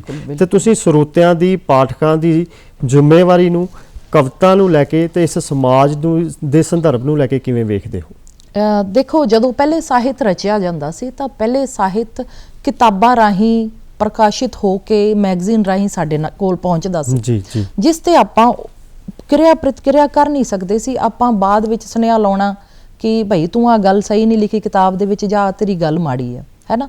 ਪਰ ਅੱਜ ਕੱਲ੍ਹ ਦਾ ਜ਼ਮਾਨਾ ਕੀ ਹੈ ਕਿ ਸੋਸ਼ਲ ਮੀਡੀਆ ਦਾ ਦੌਰ ਹੈ। ਮੰਨ ਲਓ ਮੈਂ ਹੀ ਸਪੋਜ਼ ਕਰੋ ਮੈਂ ਕਵਿਤਾ ਪਾਉਣੀ ਹੈ, ਨਾਲ ਦੀ ਨਾਲ ਹੀ ਕਿਰਿਆ ਪ੍ਰਤੀਕਿਰਿਆ ਟਿੱਪਣੀਆਂ ਆਉਣੀਆਂ ਸ਼ੁਰੂ ਹੋ ਜਾਂਦੀਆਂ ਕਿ ਆਹ ਚੀਜ਼ ਤੁਹਾਡੀ ਮੈਡਮ ਮਾੜੀ ਹੈ, ਇੱਥੇ ਤੁਸੀਂ ਆਹ ਗਲਤ ਲਿਖਿਆ। ਸਮਾਜ ਦੇ ਵਿੱਚ ਇਦਾਂ ਨਹੀਂ ਹੁੰਦਾ ਹੈ ਨਾ। ਤਾਂ ਨਾਲ ਦੀ ਨਾਲ ਹੀ ਅੱਜ ਕੱਲ੍ਹ ਦੇ ਪਾਠਕ ਜਿਹੜੇ ਆ, ਸਰੋਤੇ ਬਹੁਤ ਜਾਗਰੂਕ ਨੇ, ਪਰ ਕਵਿਤਾ ਨੂੰ ਲੈ ਕੇ ਕਵਿਤਾ ਦਾ ਮਿਆਰ ਤਾਂ ਬੜੇ ਅੱਛੇ ਸਥਾਨ ਤੇ ਖੜਾ ਹੈ। ਕਵਿਤਾ ਅੱਜ ਬੜੇ ਅੱਛੇ ਮਿਆਰੀ ਤਰੀਕੇ ਨਾਲ ਲਿਖੀ ਜਾ ਰਹੀ ਹੈ। ਪਰ ਅਗਰ ਆਪਾਂ ਗੀਤਾਂ ਦੀ ਗੱਲ ਕਰੀਏ, ਗੀਤਾਂ ਦੇ ਜੋ ਸਰੋਤੇ ਨੇ ਸ਼ਾਇਦ ਉਹ ਆਪਣਾ ਮਿਆਰ ਜਾਂ ਉਹ ਪੰਜਾਬੀ ਸੱਭਿਅਤਾ ਦਾ ਜੋ ਇੱਕ ਲਜ਼ਤ, ਜੋ ਇੱਕ ਜ਼ਾਇਕਾ ਹੈ, ਸ਼ਾਇਦ ਉਹ ਭੁੱਲ ਗਏ ਨੇ। ਤਾਂ ਉਹਦੇ ਲਈ ਮੈਂ ਜ਼ਰੂਰ ਇੱਥੇ ਸਾਰਿਆਂ ਨੂੰ ਗੁਜ਼ਾਰਿਸ਼ ਕਰਨਾ ਚਾਹਾਂਗੀ, ਪਾਠਕਾਂ ਨੂੰ ਵੀ, ਸਰੋਤਿਆਂ ਨੂੰ ਵੀ, ਕਿ ਪੰਜਾਬੀ ਗੀਤਾਂ ਦੇ ਅੰਦਰ ਆਪਾਂ ਜ਼ਰੂਰ ਉਹ ਮਿਆਰ ਲੈ ਕੇ ਆਈਏ ਜੋ ਅੱਜ ਕਵਿਤਾ ਦੇ ਅੰਦਰ ਹੈ। ਜੀ ਜੀ ਬਿਲਕੁਲ। ਤੇ ਮੈਂ ਚਾਹੁੰਦਾ ਹਾਂ ਕਿ ਕਵਿਤਾ ਦੀ ਵੀ ਗੱਲ ਹੋ ਰਹੀ ਹੈ, ਸਮਾਜ ਦੀ ਵੀ ਗੱਲ ਹੋ ਰਹੀ ਹੈ, ਸਮਾਜ ਨੂੰ ਸੇਧ ਦੇਣ ਦੀ ਵੀ ਗੱਲ ਹੋ ਰਹੀ ਹੈ, ਪੁਰਾਣੇ ਸਮਿਆਂ ਦੀ ਵੀ ਗੱਲ ਹੋ ਰਹੀ ਹੈ ਤੇ ਹੁਣ ਦੇ ਸਮੇਂ ਦੀ ਵੀ ਗੱਲ ਹੋ ਰਹੀ ਹੈ। ਤੇ ਸਟੂਡੀਓ ਦੇ ਵਿੱਚ ਮੀਨਾ ਮਹਿਰੋਕ ਮੇਰੇ ਨਾਲ ਬੈਠੇ ਨੇ ਤੇ ਮੈਂ ਚਾਹੁੰਦਾ ਹਾਂ ਕਿ ਮੀਨਾ ਮਹਿਰੋਕ ਦੀ ਕੋਈ ਨਜ਼ਮ ਤੁਸੀਂ ਆਪਣੀ ਸਾਡੇ ਨਾਲ ਜ਼ਰੂਰ ਸਾਂਝੀ ਕਰੋ। ਜੀ ਬਿਲਕੁਲ ਜੀ, ਕਿਉਂਕਿ ਇੱਕ ਕਵਿਤਾਵਾਂ ਦੀ ਸਾਂਝ ਹੀ ਹੈ ਜਿਹੜੀ ਸਾਡੇ ਦਰਸ਼ਕੋ ਦੱਸਦੀ ਹੈ ਕਿ ਕਵਿਤਾ ਦੇ ਨਾਲ ਅਸੀਂ ਸਾਂਝ ਪਾਉਂਦੇ ਹਾਂ ਤੇ ਸਮਾਜ ਨੂੰ ਅਸੀਂ ਸਾਰਥਕ ਬਣਾਉਣ ਦੇ ਵਿੱਚ ਬੜਾ ਵੱਡਾ ਰੋਲ ਅਦਾ ਕਰ ਸਕਦੇ ਹਾਂ। ਮੈਡਮ ਮੀਨਾ ਮਹਿਰੋਕ ਜੀ, ਸਮਾਜ ਨੂੰ ਸੇਧ ਦੇਣ ਦੀ ਗੱਲ ਤਾਂ ਮੇਰੀ ਇੱਕ ਰਚਨਾ ਹੈ ਕਿ ਕੁਝ ਇਸ ਤਰ੍ਹਾਂ ਸ਼ਹਿਰ ਸਵਾਰਿਆ ਜਾਏ, ਵਾਹ, ਕੁਝ ਇਸ ਤਰ੍ਹਾਂ ਸ਼ਹਿਰ ਸਵਾਰਿਆ ਜਾਏ ਕਿ ਚਿੱਟੇ ਵਿੱਚੋਂ ਕੇਸਰੀ ਨਤਾਰਿਆ ਜਾਏ। ਕੁਝ ਇਸ ਤਰ੍ਹਾਂ ਸ਼ਹਿਰ ਸਵਾਰਿਆ ਜਾਏ ਕਿ ਚਿੱਟੇ ਵਿੱਚੋਂ ਕੇਸਰੀ ਨਤਾਰਿਆ ਜਾਏ। ਜ਼ਰਰੇ ਜ਼ਰਰੇ ਚੋਂ ਵਸਦਾ ਖੁਦਾ ਜੇਕਰ, ਜ਼ਰਰੇ ਜ਼ਰਰੇ ਚੋਂ ਵਸਦਾ ਖੁਦਾ ਜੇਕਰ, ਕਿਉਂ ਨਾ ਜ਼ਰਾ ਜ਼ਰਾ ਨਿਖਾਰਿਆ ਜਾਏ। ਜੀ ਬਿਲਕੁਲ। ਨਿਤ ਆਖਦਾ ਹੈ ਕਿ ਸਭ ਦੀ ਸੁਣਦਾ ਹਾਂ ਮੈਂ, ਉਹ ਨਿਤ ਆਖਦਾ ਹੈ ਕਿ ਸਭ ਦੀ ਸੁਣਦਾ ਹਾਂ ਮੈਂ, ਸੱਚਾ ਹੈ ਕਿ ਝੂਠਾ ਚਲੋ ਪੁਕਾਰਿਆ ਜਾਏ ਕਿ ਆਪਣੇ ਨਾਲ ਮਾਪਣਾ ਏ ਕਦ ਉਹਦਾ ਮੈਂ, ਆਪਣੇ ਨਾਲ ਮਾਪਣਾ ਏ ਕਦ ਉਹਦਾ ਮੈਂ, ਹੁਕਮ ਹੈ ਕਿ ਸੂਰਜ ਨੂੰ ਉਤਾਰਿਆ ਜਾਏ। ਅੱਗੇ ਸ਼ੇਰ ਦੇਖਣਾ ਕਿ ਚਿੜੀ ਦੀ ਮੌਤ ਤੇ ਵੀ ਬੁੱਢਾ ਰੁੱਖ ਖਾਮੋਸ਼ ਬੈਠਾ ਹੈ। ਬੜੀ ਵੱਡੀ ਤਰਾਸਦੀ ਆਪਣੇ ਸਮਾਜ ਦੀ ਕਿ ਚਿੜੀ ਦੀ ਮੌਤ ਤੇ ਵੀ ਬੁੱਢਾ ਰੁੱਖ ਖਾਮੋਸ਼ ਬੈਠਾ ਹੈ। ਬਹਿ ਕੇ ਸੱਥਰਾਂ ਤੇ ਵਿਚਾਰਿਆ ਜਾਏ ਕਿ ਇੱਕ ਹੋਰ ਦਾਵਾ ਔਰਤਾਂ ਵੱਲੋਂ ਕਿ ਬੁਲਬੁਲਾਂ ਤੇ ਚਿੜੀਆਂ ਨੇ ਮਿਲ ਕੇ ਕੀਤੇ ਨੇ ਦਾਵੇ, ਬੁਲਬੁਲਾਂ ਤੇ ਚਿੜੀਆਂ ਨੇ ਮਿਲ ਕੇ ਕੀਤੇ ਨੇ ਦਾਵੇ ਕਿ ਜੰਗਲ ਦਾ ਸ਼ੇਰ ਹੈ ਰਾਜਾ ਹੁਣ ਨਕਾਰਿਆ ਜਾਏ। ਵਾਹ ਵਾਹ। ਕਿਸੇ ਨੇ ਆਪਣਾ ਆਪ ਇਸ਼ਕੇ ਚੋਂ ਤੁਹਾਨੂੰ ਸੌਂਪ ਜੇ ਦਿੱਤਾ, ਕਿਸੇ ਨੇ ਆਪਣਾ ਆਪ ਇਸ਼ਕੇ ਚੋਂ ਤੁਹਾਨੂੰ ਸੌਂਪ ਜੇ ਦਿੱਤਾ, ਨਾ ਨਾ ਫਰਿਓ ਨਾ ਖਿਲਾਰਿਆ ਜਾਏ, ਕਿ ਨਾ ਨਾ ਫਰਿਓ ਨਾ ਖਿਲਾਰਿਆ ਜਾਏ। ਜੀ ਬਿਲਕੁਲ ਜੀ, ਕਵਿਤਾ ਸਾਡੇ ਮਨ ਦੇ ਹਵਾਂ ਭਾਵਾਂ ਨੂੰ ਵੀ ਪ੍ਰਗਟਾਉਂਦੀ ਹੈ। ਕਵਿਤਾ ਪਿਆਰ ਦੀਆਂ ਸਾਂਝਾਂ ਨੂੰ ਵੀ ਪਿਆਉਂਦੀ ਹੈ। ਇਹ ਪਿਆਰ ਦੇ ਰੰਗਾਂ ਨੂੰ, ਪਿਆਰ ਦੀਆਂ ਤੰਦਾਂ ਨੂੰ ਬਹੁਤ ਗੂੜਾ ਕਰਦੀ ਹੈ, ਬਹੁਤ ਮਜ਼ਬੂਤ ਕਰਦੀ ਹੈ। ਤੇ ਕਵਿਤਾ ਇੱਕ ਸੂਖਮ ਕਲਾ ਹੈ ਜੋ ਆਪਣੀ ਸੂਖਮਤਾ ਦੇ ਨਾਲ ਸਮਾਜ ਨੂੰ ਸੇਧ ਦਿੰਦੀ ਹੈ ਤੇ ਇੱਕ ਚੰਗਾ ਸਮਾਜ ਸਿਰਜਣਾ ਇੱਕ ਸਾਹਿਤਕਾਰ ਦੇ ਉੱਤੇ ਬਹੁਤ ਵੱਡਾ ਭਾਰ ਹੈ। ਤੇ ਤੁਸੀਂ ਸੋਸ਼ਲ ਸਾਈਟਸ ਦੀ ਗੱਲ ਕੀਤੀ ਸੀ ਆਪਣੀ ਕਵਿਤਾ ਤੋਂ ਪਹਿਲਾਂ ਕਿ ਸੋਸ਼ਲ ਸਾਈਟਸ ਦੇ ਰਾਹੀਂ ਕਈ ਟਿੱਪਣੀਆਂ ਵੀ ਹੋ ਜਾਂਦੀਆਂ ਨੇ ਵੀ ਤੁਸੀਂ ਮਾੜਾ ਲਿਖਿਆ। ਤੇ ਸੋਸ਼ਲ ਸਾਈਟਸ ਅੱਜ ਦੇ ਦੌਰ ਵਿੱਚ ਸਾਡੀ ਮਾਨਸਿਕਤਾ ਤੇ ਬਹੁਤ ਹਾਵੀ ਹੋ ਚੁੱਕੀਆਂ ਨੇ। ਜੀ ਸੋਸ਼ਲ ਸਾਈਟਸ ਦੇ ਰਾਹੀਂ ਕਈ ਤਰ੍ਹਾਂ ਦੀਆਂ ਕਵਿਤਾਵਾਂ ਸਾਡੇ ਸਾਹਮਣੇ ਵੀ ਆਈਆਂ। ਕਈ ਵਾਰੀ ਅਸੀਂ ਦੇਖਦੇ ਹਾਂ ਕਿ ਉਹਨਾਂ ਕਵਿਤਾਵਾਂ ਦੇ ਵਿੱਚ ਬਹੁਤ ਖਾਮੀਆਂ ਹੁੰਦੀਆਂ ਨੇ। ਕਈ ਵਾਰੀ ਜਿਹੜੇ ਉਸਤਾਦ ਗਜ਼ਲਗੋ ਕਹਿ ਲਓ ਜਾਂ ਉਸਤਾਦ ਜਿਹੜੇ ਸਾਹਿਤਕਾਰ ਬੈਠੇ ਨੇ ਉਹਨਾਂ ਦੇ ਵਿੱਚ ਉਹ ਨੁਕਸ ਵੀ ਕਰਦੇ ਨੇ ਤੇ ਉਹਨਾਂ ਨੂੰ ਨਕਾਰ ਵੀ ਦਿੰਦੇ ਨੇ। ਤੇ ਤੁਸੀਂ ਅੱਜ ਦੇ ਦੌਰ ਦੇ ਵਿੱਚ ਜੋ ਆ ਮੋਬਾਈਲ ਦੀ ਵਰਤੋਂ ਕਰਕੇ ਕਵਿਤਾਵਾਂ ਸਾਡੇ ਸਾਹਮਣੇ ਆਉਂਦੀਆਂ ਨੇ, ਚਾਹੇ ਫੇਸਬੁੱਕ ਦੇ ਰਾਹੀਂ ਚਾਹੇ YouTube ਦੇ ਰਾਹੀਂ, ਤੁਸੀਂ ਉਹਨਾਂ ਨੂੰ ਕਿਵੇਂ ਲੈਂਦੇ ਹੋ? ਦੇਖੋ, ਸਭ ਤੋਂ ਪਹਿਲਾਂ ਤਾਂ ਮੇਰਾ ਪਰਸਨਲ ਅਗਰ ਮੈਂ ਦੱਸਾਂ ਤਾਂ ਮੇਰੀ ਕੋਸ਼ਿਸ਼ ਹੁੰਦੀ ਹੈ ਕਿ ਮੈਂ ਹਰ ਇੱਕ ਚੀਜ਼ ਦੇ ਵਿੱਚੋਂ ਖੂਬਸੂਰਤੀ ਲੱਭਾਂ, ਪੋਜ਼ਿਟਿਵਿਟੀ ਲੱਭਾਂ। ਸਭ ਤੋਂ ਪਹਿਲਾਂ ਗੱਲ ਕਿ ਸੋਸ਼ਲ ਮੀਡੀਆ ਦਾ ਜਦੋਂ ਕਰੋਨਾ ਦਾ ਕਾਲ ਸੀ, ਬਹੁਤ ਸਾਰੀਆਂ ਇਸਤਰੀਆਂ ਨੂੰ ਇਹ ਆਜ਼ਾਦੀ ਮਿਲੀ ਕਿ ਉਹ ਕਲਮ ਚੱਕ ਸਕਣ। ਸਭ ਤੋਂ ਵੱਡੀ ਸੋਸ਼ਲ ਮੀਡੀਆ ਦੀ ਔਰ ਕਰੋਨਾ ਕਾਲ ਦੀ ਸਭ ਤੋਂ ਵੱਡੀ ਆਪਣੀ ਪ੍ਰਾਪਤੀ ਸੀ ਕਿ ਇੱਕ ਔਰਤਾਂ ਨੂੰ ਲਿਖਣ ਦੀ ਆਜ਼ਾਦੀ। ਮੈਨੂੰ ਲੱਗਦਾ ਜੋ ਸਭ ਤੋਂ ਵੱਡੀ ਆਜ਼ਾਦੀ ਹੁੰਦੀ ਹੈ ਜਦੋਂ ਅਸੀਂ ਆਪਣੇ ਭਾਵ ਲਿਖ ਸਕਦੇ ਹਾਂ, ਚਾਹੇ ਮੁਹੱਬਤ ਦੇ ਹੋਏ, ਨਫ਼ਰਤ ਦੇ ਹੋਏ, ਸੂਖਮ ਤੋਂ ਸੂਖਮ ਭਾਵ। ਕਿਉਂਕਿ ਜੋ ਅੱਜ ਦੀ ਕਵਿਤਾ ਹੈ ਉਹ ਬਹੁਤ ਉਹਦਾ ਵਿਸ਼ਾਲ ਦਾਇਰਾ ਹੋ ਗਿਆ ਹੈ। ਜਿਵੇਂ ਹਿੰਦੀ ਦੀ ਕਵਿਤਾ ਦੇਖੀਏ ਤਾਂ ਆਪਾਂ ਉਹ ਸਿਰਫ ਮਹਿਬੂਬ ਦੇ ਨਾਜ਼ੋ ਨਖਰਿਆਂ ਤੱਕ ਹੀ ਸੀਮਤ ਹੈ, ਬਟ ਜੋ ਪੰਜਾਬੀ ਦੀ ਕਵਿਤਾ ਇਹਦੇ ਸੂਖਮ ਤੋਂ ਸੂਖਮ ਭਾਵ ਵੀ ਲਿਖੇ ਜਾ ਰਹੇ ਨੇ, ਹਰ ਤਰ੍ਹਾਂ ਦੀ ਘਟਨਾ ਤੇ ਲਿਖਿਆ ਜਾ ਰਿਹਾ ਹੈ ਨਾ। ਇੱਕ ਔਰਤ, ਸਪੈਸ਼ਲੀ ਅਗਰ ਔਰਤ ਦੀ ਗੱਲ ਕਰੀਏ ਤਾਂ ਇੱਕ ਔਰਤ ਜੋ ਮਹਿਸੂਸਦੀ ਹੈ, ਛੋਟੇ ਤੋਂ ਛੋਟਾ ਜੋ ਤਜਰਬਾ ਉਹਦਾ ਹੁੰਦਾ ਉਹਦੇ ਤੋਂ ਵੀ ਲਿਖਦੀ ਹੈ, ਤਾਂ ਸੋਸ਼ਲ ਮੀਡੀਆ ਤੇ ਜਦੋਂ ਪਾਉਂਦੀ ਹੈ, ਮੈਨੂੰ ਲੱਗਦਾ ਹੈ ਕਿ ਬੜਾ ਅੱਛਾ ਤਰੀਕਾ ਹੈ। ਸੋਸ਼ਲ ਮੀਡੀਆ ਬੜਾ ਅੱਛਾ ਰੋਲ ਅਦਾ ਕਰ ਰਿਹਾ ਹੈ, ਚਾਹੇ ਸਾਹਿਤ ਦੀ ਰਚਨਾ ਜ਼ਿਆਦਾ ਹੋ ਰਹੀ ਹੈ। ਹਾਂ, ਇਹ ਹੈ ਕਿ ਟੈਕਨੀਕ ਪੱਖੋਂ ਜਾਂ ਮਿਆਰੀ ਪੱਖੋਂ ਆਪਾਂ ਕਿਤੇ ਨਾ ਕਿਤੇ ਕਹਿ ਸਕਦੇ ਹਾਂ ਕਿ ਕਵਿਤਾ ਮਿਆਰੀ ਪੱਖੋਂ ਜਾਂ ਤਕਨੀਕੀ ਤੌਰ ਤੇ ਉਹਦੇ ਵਿੱਚ ਕਿਤੇ ਗਿਰਾਵਟ ਹੋ ਸਕਦੀ ਹੈ, ਹਲਕੀ ਗਿਰਾਵਟ, ਆਪਾਂ ਜ਼ਿਆਦਾ ਨਹੀਂ ਕਹਿ ਸਕਦੇ। ਬਟ ਆਪਾਂ ਇਹ ਨਹੀਂ ਕਹਿ ਸਕਦੇ ਕਿ ਹਰ ਕੋਈ ਅੱਜ ਕੱਲ੍ਹ ਕਿਉਂ ਕਵਿਤਾ ਰਚ ਰਿਹਾ ਹੈ। ਹਰ ਕਿਸੇ ਨੂੰ ਲਿਖਣ ਦਾ ਹੱਕ ਹੈ, ਹਰ ਕਿਸੇ ਨੂੰ ਬੋਲਣ ਦਾ ਹੱਕ ਹੈ। ਤਾਂ ਸੋਸ਼ਲ ਮੀਡੀਆ ਜਿਹੜਾ ਹੈ ਬੜਾ ਅੱਛਾ ਰੋਲ ਅਦਾ ਕਰ ਰਿਹਾ ਹੈ, ਜਿਹਦੇ ਨਾਲ ਹਰ ਬੰਦਾ, ਹਰ ਪਰਸਨ, ਚਾਹੇ ਔਰਤ ਹੈ, ਮਰਦ ਹੈ, ਬੱਚਾ ਹੈ, ਕੋਈ ਵੀ ਹੈ, ਸਮਾਜ ਦਾ ਕੋਈ ਵੀ ਪਰਸਨ ਹੈ, ਉਹ ਆਪਣੀ ਗੱਲ ਰੱਖ ਰਿਹਾ ਹੈ ਔਰ ਉਹਦੇ ਨਾਲ ਕਿਰਿਆ ਪ੍ਰਤੀਕਿਰਿਆ ਅਗਰ ਅੱਛੀ ਗੱਲ ਹੋਏਗੀ ਲੋਕ ਉਸ ਨੂੰ ਉਸੇ ਤਰੀਕੇ ਨਾਲ ਲੈ ਲੈਂਦੇ ਆ, ਹੈ ਨਾ।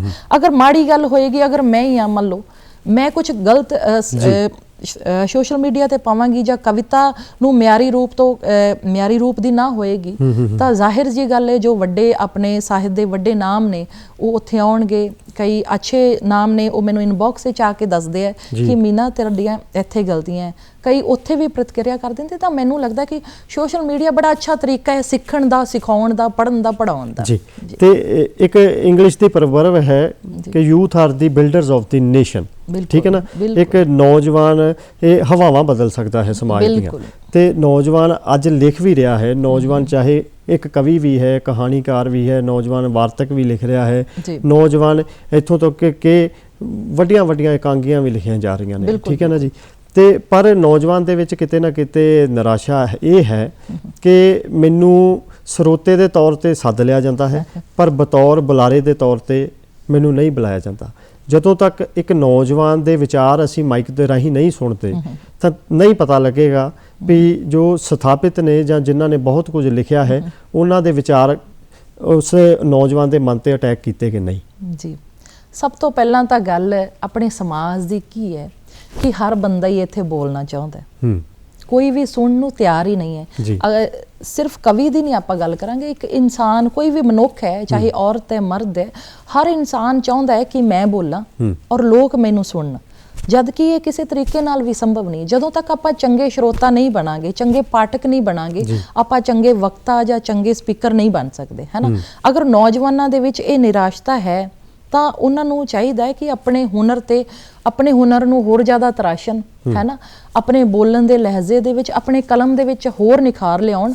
ਔਰ ਇਹ ਗੱਲ ਬੜੀ ਜਗ ਜ਼ਾਹਿਰ ਹੈ ਕਿ ਜੋ ਦਿਖਤਾ ਹੈ ਵਹੀ ਬਿਕਤਾ, ਔਰ ਹੁਨਰ ਅਗਰ ਹੈਗਾ ਤਾਂ ਕਿਤੇ ਨਾ ਕਿਤੇ ਦਿਖਦਾ ਜ਼ਰੂਰ ਹੈ। ਹੁਨਰ ਕਦੇ ਵੀ, ਸ਼ੁਕਰਗੁਜ਼ਾਰ ਜੀ, ਲੁਕਿਆ ਨਹੀਂ ਰਹਿੰਦਾ। ਹੁਨਰ ਨੇ ਦਿਖਣਾ ਹੀ ਦਿਖਣਾ ਹੈ। ਤਾਂ ਨਿਰਾਸ਼ ਹੋਣ ਦੀ ਲੋੜ ਨਹੀਂ, ਆਪਣੇ ਆਪ ਨੂੰ ਹੋਰ ਨਿਖਾਰੋ, ਆਪਣੇ ਆਪ ਨੂੰ ਹੋਰ ਤਰਾਸ਼ੋ, ਆਪਣੀ ਕਲਮ ਨੂੰ ਤਰਾਸ਼ੋ, ਆਪਣੇ ਬੋਲਚਾਲ ਦੇ ਸਲੀਕੇ ਨੂੰ, ਆਪਣੀ ਸ਼ਬਦਾਵਲੀ ਨੂੰ ਇਸ ਤਰ੍ਹਾਂ ਦੇ ਸੋਹਣੇ ਸੋਹਣੇ ਖੂਬਸੂਰਤ ਸ਼ਬਦਾਂ ਦੇ ਵਿੱਚ ਆਪਣੀ ਸ਼ਬਦਾਵਲੀ ਲਿਆਓ, ਆਪਣੀ ਕਵਿਤਾ ਨੂੰ ਇੰਨੀ ਖੂਬਸੂਰਤ ਬਣਾਓ ਕਿ ਹਰ ਇਨਸਾਨ ਤੁਹਾਨੂੰ ਸੁਣਨਾ ਚਾਹੇ, ਹਰ ਇਨਸਾਨ ਤੁਹਾਨੂੰ ਸੁਣ ਕੇ ਕੀਲਿਆ ਜਾਏ। ਜੀ ਬਿਲਕੁਲ ਜੀ, ਹਰ ਇਨਸਾਨ ਤੁਹਾਨੂੰ ਇਹ ਸੁਣ ਕੇ, ਤੁਹਾਨੂੰ ਪੜ੍ਹ ਕੇ ਕੀਲਿਆ ਜਾਵੇ, ਇਹੀ ਕਵਿਤਾ ਦਾ ਅਸਲੀ ਮੰਤਵ ਹੁੰਦਾ ਹੈ। ਥੋੜੇ ਸ਼ਬਦਾਂ ਦੇ ਵਿੱਚ ਬਹੁਤ ਕੁਝ ਦੱਸਣਾ, ਕਵਿਤਾ ਕਿਸ ਤਰ੍ਹਾਂ ਸਮਾਜ ਨੂੰ ਸੇਧ ਦਿੰਦੀ ਹੈ ਤੇ ਕਵਿਤਾ ਨੂੰ ਕਿਸ ਤਰ੍ਹਾਂ ਅਸੀਂ ਹੋਰ ਅੱਗੇ ਵਧਾ ਸਕਦੇ ਹਾਂ, ਬੱਚਿਆਂ ਨੂੰ ਕਵਿਤਾ ਦੇ ਨਾਲ ਕਿੱਦਾਂ ਜੋੜ ਸਕਦੇ ਹਾਂ, ਕੀ ਉਪਰਾਲੇ ਕਰਨੇ ਪੈਣਗੇ, ਬਹੁਤ ਕੁਝ ਮੇਰੇ ਮਨ ਦੇ ਵਿੱਚ ਹੈ ਤੇ ਬਹੁਤ ਕੁਝ ਮੈਂ ਜਾਣਨਾ ਵੀ ਹੈ ਮੈਡਮ ਮੀਨਾ ਮਹਿਰੋਗ ਕੋ। ਪਰ ਇਸ ਗੀਤ ਤੋਂ ਬਾਅਦ ਆਓ ਜੁੜਦੇ ਹਾਂ ਗੀਤ ਦੇ ਨਾਲ।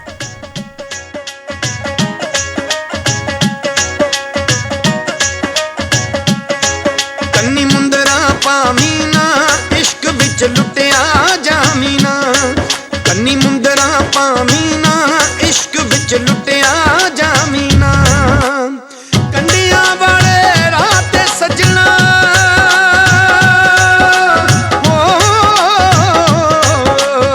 ਕੰਡੀਆਂ ਵਾਲੇ ਰਾਹ ਤੇ ਸੱਜਣਾ ਪੈਰ ਟਿਕਾਮੀਨਾ, ਕੰਨੀ ਮੁੰਦਰਾ ਪਾਮੀਨਾ ਇਸ਼ਕ ਵਿੱਚ ਲੁੱਟਿਆ ਜਾਮੀਨਾ।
ਮੁੰਦਰਾ ਪਾਵੀਂ ਨਾ ਇਸ਼ਕ ਵਿੱਚ ਲੁੱਟਿਆ ਜਾਵੀਂ ਨਾ ਕੰਨੀ ਮੁੰਦਰਾ ਪਾਵੀਂ ਨਾ ਇਸ਼ਕ ਵਿੱਚ ਜੀ ਦੋਸਤੋ, ਗੱਲਾਂ ਤੇ ਗੀਤ ਪ੍ਰੋਗਰਾਮ ਵਿੱਚ ਅੱਜ ਅਸੀਂ ਗੱਲਬਾਤ ਕਰ ਰਹੇ ਹਾਂ ਕਵਿਤਾ ਦੀ ਤੇ ਕਵਿਤਾ ਦੀ ਭੂਮਿਕਾ ਕਿ ਕਿਸ ਤਰ੍ਹਾਂ ਇਹ ਸਮਾਜ ਨੂੰ ਸੇਧ ਦੇ ਸਕਦੀ ਹੈ। ਤੇ ਮੈਡਮ ਮੀਨਾ ਮਹਿਰੋਕ ਜੀ ਮੇਰੇ ਕੋਲ ਸਟੂਡੀਓ ਦੇ ਵਿੱਚ ਨੇ, ਮੇਰੇ ਨਾਲ ਸਟੂਡੀਓ ਦੇ ਵਿੱਚ ਨੇ। ਆਪ ਜਲਾਲਾਬਾਦ ਤੋਂ ਬਿਲੋਂਗ ਕਰਦੇ ਨੇ, ਫਾਜ਼ਿਲਕਾ ਜ਼ਿਲ੍ਹਾ ਦੇ ਵਿੱਚ, ਤੇ ਜਿੱਥੇ ਅਧਿਆਪਕ ਨੇ ਉੱਥੇ ਨਾਲ ਦੇ ਨਾਲ ਪੰਜਾਬੀ ਸਾਹਿਤ ਦੇ ਨਾਲ ਜੁੜੇ ਹੋਏ ਨੇ, ਕਵਿੱਤਰੀ ਨੇ, ਪੰਜਾਬ ਦੀ ਉੱਘੀ ਕਵਿੱਤਰੀ। ਤੇ ਕਿਉਂ ਨਾ ਅਸੀਂ ਕਵਿਤਾ ਦੀ ਗੱਲ ਕਰ ਰਹੇ ਹਾਂ ਮੈਡਮ, ਇਸ ਗਾਣੇ ਤੋਂ ਬਾਅਦ ਆਪਾਂ ਕਵਿਤਾ ਤੋਂ ਹੀ ਸ਼ੁਰੂਆਤ ਕਰ ਲੈਂਦੇ ਹਾਂ। ਸਵਾਲਾਂ ਵੱਲ ਮੈਂ ਆਵਾਂਗਾ ਪਰ ਪਹਿਲਾਂ ਤੁਹਾਡੀ ਕਵਿਤਾ ਸੁਣਦੇ ਜੀ। ਮੈਂ ਇੱਕ ਗਜ਼ਲ ਸੁਣਾਉਣਾ ਚਾਹਾਂਗੀ ਕਿ ਨਿਰੇ ਤੇਹਾਂ ਦੇ ਮਸਲੇ ਨਾ ਦਿਲੇ ਬੇਜ਼ਾਰ ਦੇ ਅੰਦਰ, ਨਿਰੇ ਤੇਹਾਂ ਦੇ ਮਸਲੇ ਨਾ ਦਿਲੇ ਬੇਜ਼ਾਰ ਦੇ ਅੰਦਰ, ਮੁਹੱਬਤ ਵੀ ਤੇ ਲਾਜ਼ਮ ਹੈ ਮੇਰੇ ਕਿਰਦਾਰ ਦੇ ਅੰਦਰ। ਮੈਂ ਪਰਲੇ ਪਾਰ ਜਾਣਾ ਹੈ, ਮੈਂ ਪਰਲੇ ਪਾਰ ਜਾਣਾ ਹੈ, ਕਿਵੇਂ ਪਹੁੰਚਾਂ ਜ਼ਰਾ ਦੱਸੋ। ਵਾਹ। ਮੈਂ ਪਰਲੇ ਪਾਰ ਜਾਣਾ ਹੈ, ਕਿਵੇਂ ਪਹੁੰਚਾਂ ਜਰਾ ਦੱਸੋ, ਕੜੇ ਕੱਚੇ ਕਦੋਂ ਤਰਦੇ ਕਿਸੇ ਮਜਦਾਰ ਦੇ ਅੰਦਰ। ਵਾਹ। ਮੁਹਾਰਾਂ ਇਸ ਤਰਫ ਮੋੜੇ ਪਵੇ ਕੁਝ ਕਾਲ ਜੇ ਠੰਡਕ, ਕਿ ਮੁਹਾਰਾਂ ਇਸ ਤਰਫ ਮੋੜੇ ਪਵੇ ਕੁਝ ਕਾਲ ਜੇ ਠੰਡਕ, ਅਸੂਲਾਂ ਵਿੱਚ ਕਦੋਂ ਲਿਖਿਆ ਮੇਰੀ ਸਰਕਾਰ ਦੇ ਅੰਦਰ। ਅੱਗੇ ਸ਼ੇਰ ਦੇਖਣਾ ਬੜਾ ਖੂਬਸੂਰਤ ਹੈ ਕਿ ਸੁਣੋ ਚੀਖਾਂ ਗਵਾਹੀ ਨੇ ਤਸ਼ੱਦਦ ਬੀਤੇ ਵੇਲੇ ਦਾ, ਸੁਣੋ ਚੀਖਾਂ ਗਵਾਹੀ ਨੇ ਤਸ਼ੱਦਦ ਬੀਤੇ ਵੇਲੇ ਦਾ, ਲੁਕੇ ਨੇ ਰਾਜ਼ ਕਿੰਨੇ ਹੀ, ਲੁਕੇ ਨੇ ਰਾਜ ਕਿੰਨੇ ਹੀ ਸਜੀ ਤਲਵਾਰ ਦੇ ਅੰਦਰ, ਲੁਕੇ ਨੇ ਰਾਜ ਕਿੰਨੇ ਹੀ ਸਜੀ ਤਲਵਾਰ ਦੇ ਅੰਦਰ। ਵਾਹ ਵਾਹ। ਧਰਤੀ ਸੂਰਜ ਚੰਨ ਤਾਰੇ ਕੁੱਲ ਪਾਰਾਵਾਰ ਮੁਹੱਬਤ ਹੈ, ਨਫ਼ਰਤ ਦਾ ਨਹੀਂ ਵਜੂਦ ਇੱਥੇ ਜੱਗ ਦਾ ਆਧਾਰ ਮੁਹੱਬਤ ਹੈ, ਜਿਹਨੂੰ ਵਾਗਾ ਵਾਗਾ ਕਹਿੰਦੇ ਨੇ ਹੈ ਲਾਸ਼ਾਂ ਦੀ ਦੀਵਾਰ ਮਗਰ, ਇਸ ਪਾਰ ਮੁਹੱਬਤ ਹੈ ਉਸ ਪਾਰ ਮੁਹੱਬਤ ਹੈ, ਨਫ਼ਰਤ ਦਾ ਨਹੀਂ ਵਜੂਦ ਇੱਥੇ ਜੱਗ ਦਾ ਆਧਾਰ ਮੁਹੱਬਤ ਹੈ। ਮੁਹੱਬਤ ਦੀਆਂ ਹੀ ਬਾਤਾਂ ਨੇ, ਮੁਹੱਬਤ ਦੀਆਂ ਗੱਲਾਂ ਨੇ, ਤੇ ਕਵਿਤਾ ਤੇ ਦੱਸਦੀ ਮੁਹੱਬਤ ਹੈ, ਜਿਹਨੇ ਹਮੇਸ਼ਾ ਗੱਲ ਕੀਤੀ ਹੈ ਕਿ ਅਸੀਂ ਬੇਗਾਨੇ ਨੂੰ ਵੀ ਸੀਨੇ ਲਾਉਣਾ ਹੈ, ਜੇ ਮਨ ਦੇ ਵਿੱਚ ਕੋਈ ਦੁੱਖ ਨੇ ਉਹ ਦੂਰ ਕਰਨੇ ਨੇ, ਇੱਕ ਦੂਜੇ ਦੀਆਂ ਖੁਸ਼ੀਆਂ ਨੂੰ ਵਧਾਉਣਾ ਹੈ। ਤੇ ਕਵਿਤਾ ਦੇ ਵਿੱਚ ਜਿਹੜੀ ਸਾਦੀ ਸ਼ਬਦਾਵਲੀ ਹੁੰਦੀ ਹੈ ਨਾ, ਉਹ ਬਹੁਤ ਪ੍ਰਭਾਵ ਪਾਉਂਦੀ ਹੈ ਪਾਠਕ ਤੇ, ਉਹ ਬਹੁਤ ਪ੍ਰਭਾਵ ਪਾਉਂਦੀ ਹੈ ਸਰੋਤੇ ਤੇ, ਉਹ ਬਹੁਤ ਪ੍ਰਭਾਵ ਪਾਉਂਦੀ ਹੈ ਸਮਾਜ ਵਿੱਚ ਵਿਚਰ ਰਹੇ ਹਰ ਇਨਸਾਨ ਦੇ ਉੱਤੇ। ਤੇ ਜਦੋਂ ਸਾਦੀ ਸ਼ਬਦਾਵਲੀ ਦੇ ਨਾਲ ਇੱਕ ਵਧੀਆ ਜਿਹਾ ਮੈਸੇਜ ਚੱਲ ਜਾਂਦਾ ਹੈ ਤਾਂ ਉਹ ਮੈਸੇਜ ਇੰਨਾ ਕੁ ਪ੍ਰਭਾਵ ਪਾ ਦਿੰਦਾ ਹੈ ਕਿ ਬੰਦਾ ਸੋਚਦਾ ਹੈ ਕਿ ਉਸ ਕਵੀ ਨੇ ਇਹ ਗੱਲ ਕਹੀ ਸੀ ਤੇ ਮੈਂ ਉਸ ਅਨੁਸਾਰ ਆਪਣੀ ਜ਼ਿੰਦਗੀ ਜੀਣੀ ਹੈ। ਤੁਸੀਂ ਕਵਿਤਾ ਤੇ ਸਾਦੀ ਸ਼ਬਦਾਵਲੀ ਤੇ ਸਮਾਜ ਦੇ ਵਿੱਚ ਵਿਚਰ ਰਹੇ ਇਨਸਾਨਾਂ ਨੂੰ ਲੈ ਕੇ ਕੀ ਕਹਿੰਦੇ ਹੋ? ਦੇਖੋ, ਜੋ ਉੱਚ ਪਾਏ ਦਾ ਉੱਚ ਮਿਆਰ ਦਾ ਜੋ ਸਾਹਿਤ ਹੈ ਉਹ ਹਰ ਕੋਈ ਪੜ੍ਹ ਤਾਂ ਸਕਦਾ ਹੈ, ਉਹ ਸਮਝ ਨਹੀਂ ਸਕਦਾ ਹਰ ਕੋਈ, ਕਿਉਂਕਿ ਆਮ ਇਨਸਾਨ ਔਰ ਇੱਕ ਸਾਹਿਤਕਾਰ ਦੇ ਵਿੱਚ, ਆਮ ਪਾਠਕ ਤੇ ਸਾਹਿਤਕਾਰ ਦੇ ਵਿੱਚ ਇਹੀ ਤਾਂ ਫਰਕ ਹੁੰਦਾ ਹੈ। ਸੋ ਸਾਹਿਤ ਰਚਨ ਵਾਲੇ, ਜਿਹੜਾ ਚੰਗਾ ਸਾਹਿਤ ਰਚਦੇ ਨੇ ਉਹ 5% ਲੋਕ ਨੇ, ਔਰ ਪੜ੍ਹਨ ਵਾਲੇ ਕਿੰਨੇ ਨੇ? 95% ਲੋਕ। ਤਾਂ ਜਿਹੜੇ 5% ਉੱਚ ਦਰਜੇ ਦਾ ਮਿਆਰੀ ਸਾਹਿਤ ਰਚਦੇ ਨੇ, ਉਹ 5% ਦੇ ਲੋਕਾਂ ਤੱਕ ਹੀ ਸਮਝ ਆਉਣ ਵਾਲਾ ਲਗਭਗ, ਜੇ ਮੇਰਾ ਆਪਣੇ ਹੋ ਸਕਦਾ ਮੈਂ ਇੱਥੇ ਗਲਤ ਵੀ ਹੋਵਾਂ, ਪਰ ਜਦੋਂ ਆਪਾਂ 95% ਲੋਕਾਂ ਨੂੰ ਨਾਲ ਲੈ ਕੇ ਚੱਲਦੇ ਹਾਂ, ਸਾਦੀ ਸ਼ਬਦਾਵਲੀ ਜਿਸ ਦੇ ਵਿੱਚ ਕਿਹਾ, ਸਾਦੀ ਨਹੀਂ, ਉਹਦੇ ਵਿੱਚ ਆਪਾਂ ਪੇਂਡੂ ਸ਼ਬਦਾਂ ਨੂੰ ਜੋੜ ਸਕਦੇ ਹਾਂ, ਪੇਂਡੂ ਲੋਕਾਂ ਦੀ ਗੱਲ ਕਰ ਸਕਦੇ ਹਾਂ, ਉਹਦੇ ਵਿੱਚ ਆਮ ਇਨਸਾਨਾਂ ਦੀ ਗੱਲ ਰੱਖ ਸਕਦੇ ਹਾਂ। ਆਪਾਂ ਜ਼ਰੂਰੀ ਨਹੀਂ ਕਿ ਪਹਾੜਾਂ, ਰੇਤਿਆਂ, ਟਿੱਬਿਆਂ ਜਾਂ ਇਹੋ ਜਿਹੀਆਂ ਚੀਜ਼ਾਂ ਦੀ ਗੱਲ ਕਰਨੀ ਹੈ, ਆਪਾਂ ਕਿਸਾਨਾਂ ਦੀ ਗੱਲ ਕਰ ਸਕਦੇ ਹਾਂ, ਆਪਾਂ ਔਰਤ ਦੀ, ਮਧਾਣੀ ਦੀ, ਰੁੱਖਾਂ ਦੀ, ਪਾਣੀ ਦੀ, ਇਸ ਤਰ੍ਹਾਂ ਬਹੁਤ ਸਾਰੇ ਬੱਚਿਆਂ ਦੀ ਕਿਲਕਾਰੀਆਂ ਦੀ ਗੱਲ ਕਰ ਸਕਦੇ ਹਾਂ। ਜਦੋਂ ਆਪਾਂ ਇਹੋ ਜਿਹੀ ਗੱਲ ਕਵਿਤਾ ਰਚਦੇ ਹਾਂ ਤਾਂ ਜ਼ਾਹਿਰ ਜੀ ਗੱਲ ਹੈ ਕਿ ਆਪਾਂ 95% ਲੋਕਾਂ ਦੇ ਦਿਲ ਦੇ ਕਰੀਬ ਹੋਵਾਂਗੇ। ਉਹ ਜੋ ਆਪਾਂ ਕਵਿਤਾ ਰਚਾਂਗੇ 95% ਲੋਕ ਉਸ ਨੂੰ ਕਬੂਲਣਗੇ, ਜੋ ਮੈਸੇਜ ਆਏਗਾ ਉਹ ਬਿਲਕੁਲ ਸੌਖੇ ਤਰੀਕੇ ਨਾਲ ਉਹ ਲੋਕ ਕਬੂਲ ਸਕਦੇ ਆ, ਉਹਨੂੰ ਉਸੇ ਤਰੀਕੇ ਨਾਲ ਲੈਣਗੇ ਜਿਸ ਤਰ੍ਹਾਂ ਆਪਾਂ ਮੈਸੇਜ ਪਹੁੰਚਾਉਣਾ ਹੋਏਗਾ। ਤਾਂ ਸ਼ਬਦਾਵਲੀ ਤਾਂ ਬਿਲਕੁਲ ਸੌਖੀ ਨਹੀਂ ਹੈ। ਇੱਥੇ ਆਪਾਂ ਸ਼ਬਦ ਯੂਜ਼ ਕਰਾਂਗੇ, ਮੈਨੂੰ ਲੱਗਦਾ ਕਿ ਲੋਕਾਂ ਦੇ ਹਾਣ ਦੀ, ਲੋਕਾਂ ਦੀ ਸੋਚ ਦੇ ਹਾਣ ਦੀ, ਲੋਕਾਂ ਦੀ ਸਮਝ ਦੇ ਹਾਣ ਦੀ ਸ਼ਬਦਾਵਲੀ ਹੋਣੀ ਚਾਹੀਦੀ ਹੈ। ਜਿਸ ਤਰ੍ਹਾਂ ਦੀ ਲੋਕਾਂ ਦੀ ਮਾਨਸਿਕਤਾ ਹੈ ਉਸੇ ਤਰ੍ਹਾਂ ਦੀ ਕਵਿਤਾ ਰਚੀ ਜਾਏ ਤਾਂ ਕਵਿਤਾ ਤਾਂ ਆਪਣੇ ਆਪ ਵਿੱਚ ਇੱਕ ਇਬਾਦਤ ਹੋ ਨਿਬੜਦੀ। ਬਿਲਕੁਲ ਜੀ। ਤੇ ਇੱਕ ਜਦੋਂ ਬੱਚਾ ਹੁੰਦਾ ਹੈ ਨਾ, ਬੱਚੇ ਦੇ ਰੋਣ ਦੀ ਆਵਾਜ਼ ਵੀ ਸੰਗੀਤ ਹੈ, ਤੇ ਜਦੋਂ ਮਾਂ ਅੱਗੋਂ ਲੋਰੀਆਂ ਸੁਣਾਉਂਦੀ ਹੈ ਨਾ, ਕਿਲਕਾਰੀਆਂ ਕਰਦੀ ਹੈ, ਉਸ ਬੱਚੇ ਨਾਲ ਖੇਡਦੀ ਹੈ, ਤਾਂ ਉਹ ਵੀ ਕਵਿਤਾ ਦਾ ਰੂਪ ਹੈ। ਫਿਰ ਉਹੀ ਬਚਪਨ, ਇੱਕ ਬੱਚਾ ਬਚਪਨ ਚੋਂ ਨਿਕਲਦਾ ਹੁੰਦਾ, ਜਵਾਨ ਹੁੰਦਾ ਹੈ, ਤਾਂ ਉਸੇ ਹੀ ਜਵਾਨੀ ਨੇ ਫਿਰ ਇੱਕ ਵਧੀਆ ਸੁਨੇਹਾ ਦੇਣਾ ਹੁੰਦਾ ਹੈ ਸਮਾਜ ਨੂੰ। ਮੇਰੇ ਸਵਾਲ ਇਹ ਹੈ, ਮੇਰੇ ਕਹਿਣ ਦਾ ਮਤਲਬ ਇਹ ਹੈ ਕਿ ਤੁਸੀਂ ਅਧਿਆਪਕ ਦੇ profession ਦੇ ਨਾਲ ਜੁੜੇ ਹੋਏ ਹੋ ਤੇ ਅਧਿਆਪਨ ਦੇ ਨਾਲ ਉਮਰ ਦੇ ਹਰੇਕ ਤਰ੍ਹਾਂ ਦੇ ਦੌਰ ਦੇ ਵਿਦਿਆਰਥੀ ਦੇ ਨਾਲ ਤੁਸੀਂ ਵਿਚਰਦੇ ਹੋ। ਬਿਲਕੁਲ। ਤੇ ਅੱਜ ਦਾ ਜੋ ਬਚਪਨ ਹੈ ਉਹ ਬਚਪਨ ਕਵਿਤਾ ਦੇ ਨਾਲ ਜੁੜਿਆ ਹੋਇਆ ਹੈ, ਕਿਉਂਕਿ ਬਚਪਨ ਨਿਖਰੇਗਾ ਤੇ ਜਵਾਨੀ ਤੇ ਬੁਢਾਪਾ ਆਪੇ ਹੀ ਸੁਖਾਲਾ ਹੋ ਜਾਏਗਾ। ਬਿਲਕੁਲ ਬਿਲकुल। ਹਾਂ, ਆਪਾਂ ਇਹ ਸੱਚਾਈ ਹੈ ਸਮਾਜ ਦੀ ਕਿ ਜੋ ਬਚਪਨ ਹੈ ਸਾਹਿਤ ਤੋਂ ਥੋੜਾ ਜਿਹਾ ਬਵਸਥਾ ਨਹੀਂ ਹੈ, ਅੱਜ ਕੱਲ ਥੋੜਾ ਸਾਹਿਤ ਤੋਂ ਪਿੱਛੇ ਹਟ ਗਿਆ ਜੋ ਅੱਜ ਦਾ ਬਚਪਨ ਹੈ। ਉਹਦਾ ਆਪਾਂ ਮੀਡੀਆ ਦਾ ਕਹਿ ਸਕਦੇ ਹਾਂ, ਇੰਟਰਨੈਟ ਫੈਸਿਲਿਟੀਆਂ ਕਹਿ ਸਕਦੇ ਹਾਂ, ਜਾਂ ਕਹਿ ਲਓ ਕਿ ਸਟੱਡੀਜ਼ ਦਾ ਇੰਨਾ ਕੁ ਉਹਨਾਂ ਤੇ ਭਾਰ ਹੈ ਨਾ, ਕਿਉਂਕਿ ਬਹੁਤ ਜ਼ਿਆਦਾ ਕੰਪੀਟੀਸ਼ਨ ਹੁੰਦੇ ਨੇ ਸਟੱਡੀ ਨੂੰ ਲੈ ਕੇ, ਜੀ ਜੀ, ਹੈ ਨਾ। ਬਟ ਆਪਾਂ ਇਹ ਨਹੀਂ ਕਹਿ ਸਕਦੇ ਕਿ ਬਚਪਨ ਸਾਹਿਤ ਨਾਲ ਜੁੜਿਆ ਨਹੀਂ। ਮੈਂ ਤੇ ਸਪੈਸ਼ਲੀ ਨਾਮ ਲੈਣਾ ਚਾਹਾਂਗੀ ਭਾਸ਼ਾ ਵਿਭਾਗਾਂ ਦਾ। ਜੀ ਜੀ, ਭਾਸ਼ਾ ਵਿਭਾਗ ਪੰਜਾਬ ਨੇ ਬੜੇ ਅੱਛੇ ਉਪਰਾਲੇ ਕੀਤੇ ਨੇ, ਬਹੁਤ ਸਾਰੇ ਕੰਪੀਟੀਸ਼ਨ ਸਕੂਲਾਂ ਦੇ ਵਿੱਚ ਕਰਵਾ ਰਹੇ ਨੇ ਸਾਹਿਤ ਸਿਰਜਣਾ ਨੂੰ ਲੈ ਕੇ, ਜੀ ਜੀ, ਜਿਹਦੇ ਵਿੱਚ ਇੱਕ ਬੱਚਾ ਕਵਿਤਾ ਵੀ ਲਿਖਦਾ ਹੈ, ਠੀਕ ਹੈ, ਇੱਕ ਬੱਚਾ ਕਹਾਣੀ ਲਿਖਦਾ ਹੈ, ਨਿਬੰਧ ਲਿਖਦਾ ਹੈ। ਉਹਨਾਂ ਨੂੰ ਪਹਿਲਾਂ ਬਲਾਕ ਲੈਵਲ ਤੇ, ਡਿਸਟ੍ਰਿਕਟ ਲੈਵਲ ਤੇ, ਸਟੇਟ ਲੈਵਲ ਤੇ ਉਹਨਾਂ ਨੂੰ ਇਨਾਮ ਬਕਾਇਦਾ ਦਿੱਤੇ ਜਾਂਦੇ ਆ। ਤਾਂ ਇਹ ਬੜਾ ਖੂਬਸੂਰਤ ਉਪਰਾਲਾ ਹੈ। ਇਹਦੇ ਨਾਲ ਕੀ ਹੋ ਗਿਆ ਕਿ ਬੱਚੇ ਸਾਹਿਤ ਵੱਲ ਫਿਰ ਤੋਂ ਜੁੜਨ ਲੱਗ ਗਏ ਨੇ। ਬੱਚਿਆਂ ਦੇ ਅੰਦਰ ਇੱਕ ਤਾਂ ਮੁਕਾਬਲੇ ਦੀ ਭਾਵਨਾ ਆਈ, ਹੈ ਨਾ, ਜਿੱਤਣ ਦੀ ਭਾਵਨਾ ਆਈ, ਔਰ ਦੂਸਰੇ ਤਰਫ ਉਹ ਕਿਤਾਬਾਂ ਵੱਲ ਮੁੜਨ ਲੱਗ ਗਏ ਨੇ, ਜਿਹੜਾ ਬੜਾ ਖੂਬਸੂਰਤ ਉਪਰਾਲਾ ਹੈ ਭਾਸ਼ਾ ਵਿਭਾਗ ਦਾ। ਇਹਦੇ ਲਈ ਮੈਂ ਸਪੈਸ਼ਲੀ ਐਜ਼ ਅ ਅਧਿਆਪਕਾ ਮੈਂ ਜ਼ਰੂਰ ਇਹਨਾਂ ਦਾ ਸ਼ੁਕਰੀਆ ਅਦਾ ਕਰਨਾ ਚਾਹਾਂਗੀ। ਦੂਸਰਾ ਨੰਬਰ, ਅਗਰ ਇੱਕ ਅਧਿਆਪਕ ਦਾ ਆਪਾਂ ਰੋਲ ਕਹੀਏ ਬੱਚਿਆਂ ਨੂੰ ਲੈ ਕੇ ਕਿ ਸਾਹਿਤ ਸਿਰਜਣਾ ਦੇ ਵਿੱਚ ਇੱਕ ਅਧਿਆਪਕ ਦਾ ਕੀ ਰੋਲ ਹੋ ਸਕਦਾ ਹੈ, ਤਾਂ ਇੱਕ ਲੈਂਗੁਏਜ ਟੀਚਰ ਜੋ ਇੱਕ ਭਾਸ਼ਾ ਅਧਿਆਪਕ ਹੋਏਗਾ ਉਹ ਹਮੇਸ਼ਾ ਹੀ ਪ੍ਰੇਰਦਾ ਰਹਿੰਦਾ ਹੈ ਬਿਲਕੁਲ ਕਿ ਸਾਹਿਤ ਸਿਰਜਣਾ ਕਰਨੀ ਚਾਹੀਦੀ, ਕਿਉਂਕਿ ਸਾਡਾ ਤਾਂ ਜੋ ਵਿਸ਼ਾ ਹੀ ਸਾਹਿਤ ਸਿਰਜਣ ਦੇ ਵਿੱਚ, ਅਗਰ ਅਸੀਂ ਐਸੇ ਵੀ ਇੱਕ ਲੇਖ ਵੀ ਕਰਾਉਣਾ ਹੈ ਤਾਂ ਉਹਦੇ ਵਿੱਚ ਵੀ ਬੱਚਿਆਂ ਨੂੰ ਇਹੀ ਕਿਹਾ ਜਾਂਦਾ ਕਿ ਆਪਣੀ ਰਚਨਾਤਮਕ ਜੋ ਤੁਹਾਡੇ ਅੰਦਰਲਾ ਆਪਣਾ ਆਪ ਜੋ ਤੁਸੀਂ ਰਚਨਾ ਕਰ ਸਕਦੇ ਹੋ, ਹੈ ਨਾ, ਆਪਣੇ ਸ਼ਬਦਾਂ ਦੇ ਵਿੱਚ ਲਿਖੋ, ਤਾਂ ਉਹ ਆਪਣੇ ਆਪ ਵਿੱਚ ਸਾਹਿਤ ਉਹ ਨਿਬੜਦਾ ਹੈ। ਤਾਂ ਅਧਿਆਪਕ ਦਾ ਬੜਾ ਖੂਬਸੂਰਤ ਰੋਲ ਹੁੰਦਾ ਹੈ, ਪਰ ਅਧਿਆਪਕ ਨੂੰ ਚਾਹੀਦਾ ਹੈ ਕਿ ਉਹ ਸਾਹਿਤ ਨਾਲ ਜੁੜਿਆ ਹੋਏ ਔਰ ਬੱਚਿਆਂ ਨੂੰ ਵੀ ਸਾਹਿਤ ਤੱਕ ਲੈ ਕੇ ਆਏ। ਜੀ ਬਿਲਕੁਲ।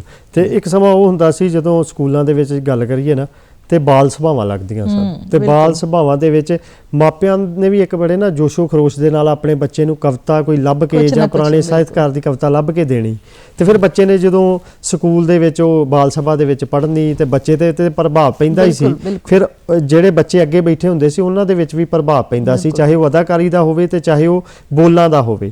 ਤੇ ਇਹਨਾਂ ਦੋਵਾਂ ਚੀਜ਼ਾਂ ਦੇ ਨਾਲ ਹੀ ਸਮਾਜ ਇੱਕ ਸਾਰਥਕ ਸਮਾਜ ਬਣਾਇਆ ਜਾ ਸਕਦਾ ਹੈ, ਜਿੱਥੇ ਮੈਸੇਜ ਵੀ ਅਸੀਂ ਦੇ ਸਕਦੇ ਹਾਂ ਤੇ ਜਿੱਥੇ ਕਵਿਤਾ ਨੂੰ ਪ੍ਰਫੁੱਲਤ ਵੀ ਕਰ ਸਕਦੇ ਹਾਂ।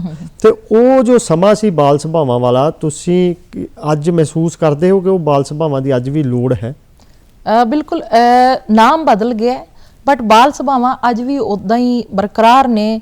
ਪ੍ਰਾਈਵੇਟ ਸਕੂਲ ਦੇ ਵਿੱਚ ਵੀ ਮੈਂ ਟੀਚ ਕੀਤਾ ਹੈ, ਸਰਕਾਰੀ ਸਕੂਲ ਦੇ ਵਿੱਚ ਵੀ ਮੈਨੂੰ ਹੁਣ ਅਧਿਆਪਨ ਕਰਦੀ ਨੂੰ ਤਕਰੀਬਨ 5 ਸਾਲ ਦੇ ਕਰੀਬ ਹੋਣ ਵਾਲੇ ਆ। ਤਾਂ ਨਾਮ ਜ਼ਰੂਰ ਬਦਲ ਗਿਆ ਬਟ ਬੱਚਿਆਂ ਨੂੰ ਹਮੇਸ਼ਾ ਹੀ ਉਤਸ਼ਾਹਿਤ ਕੀਤਾ ਜਾਂਦਾ ਹੈ।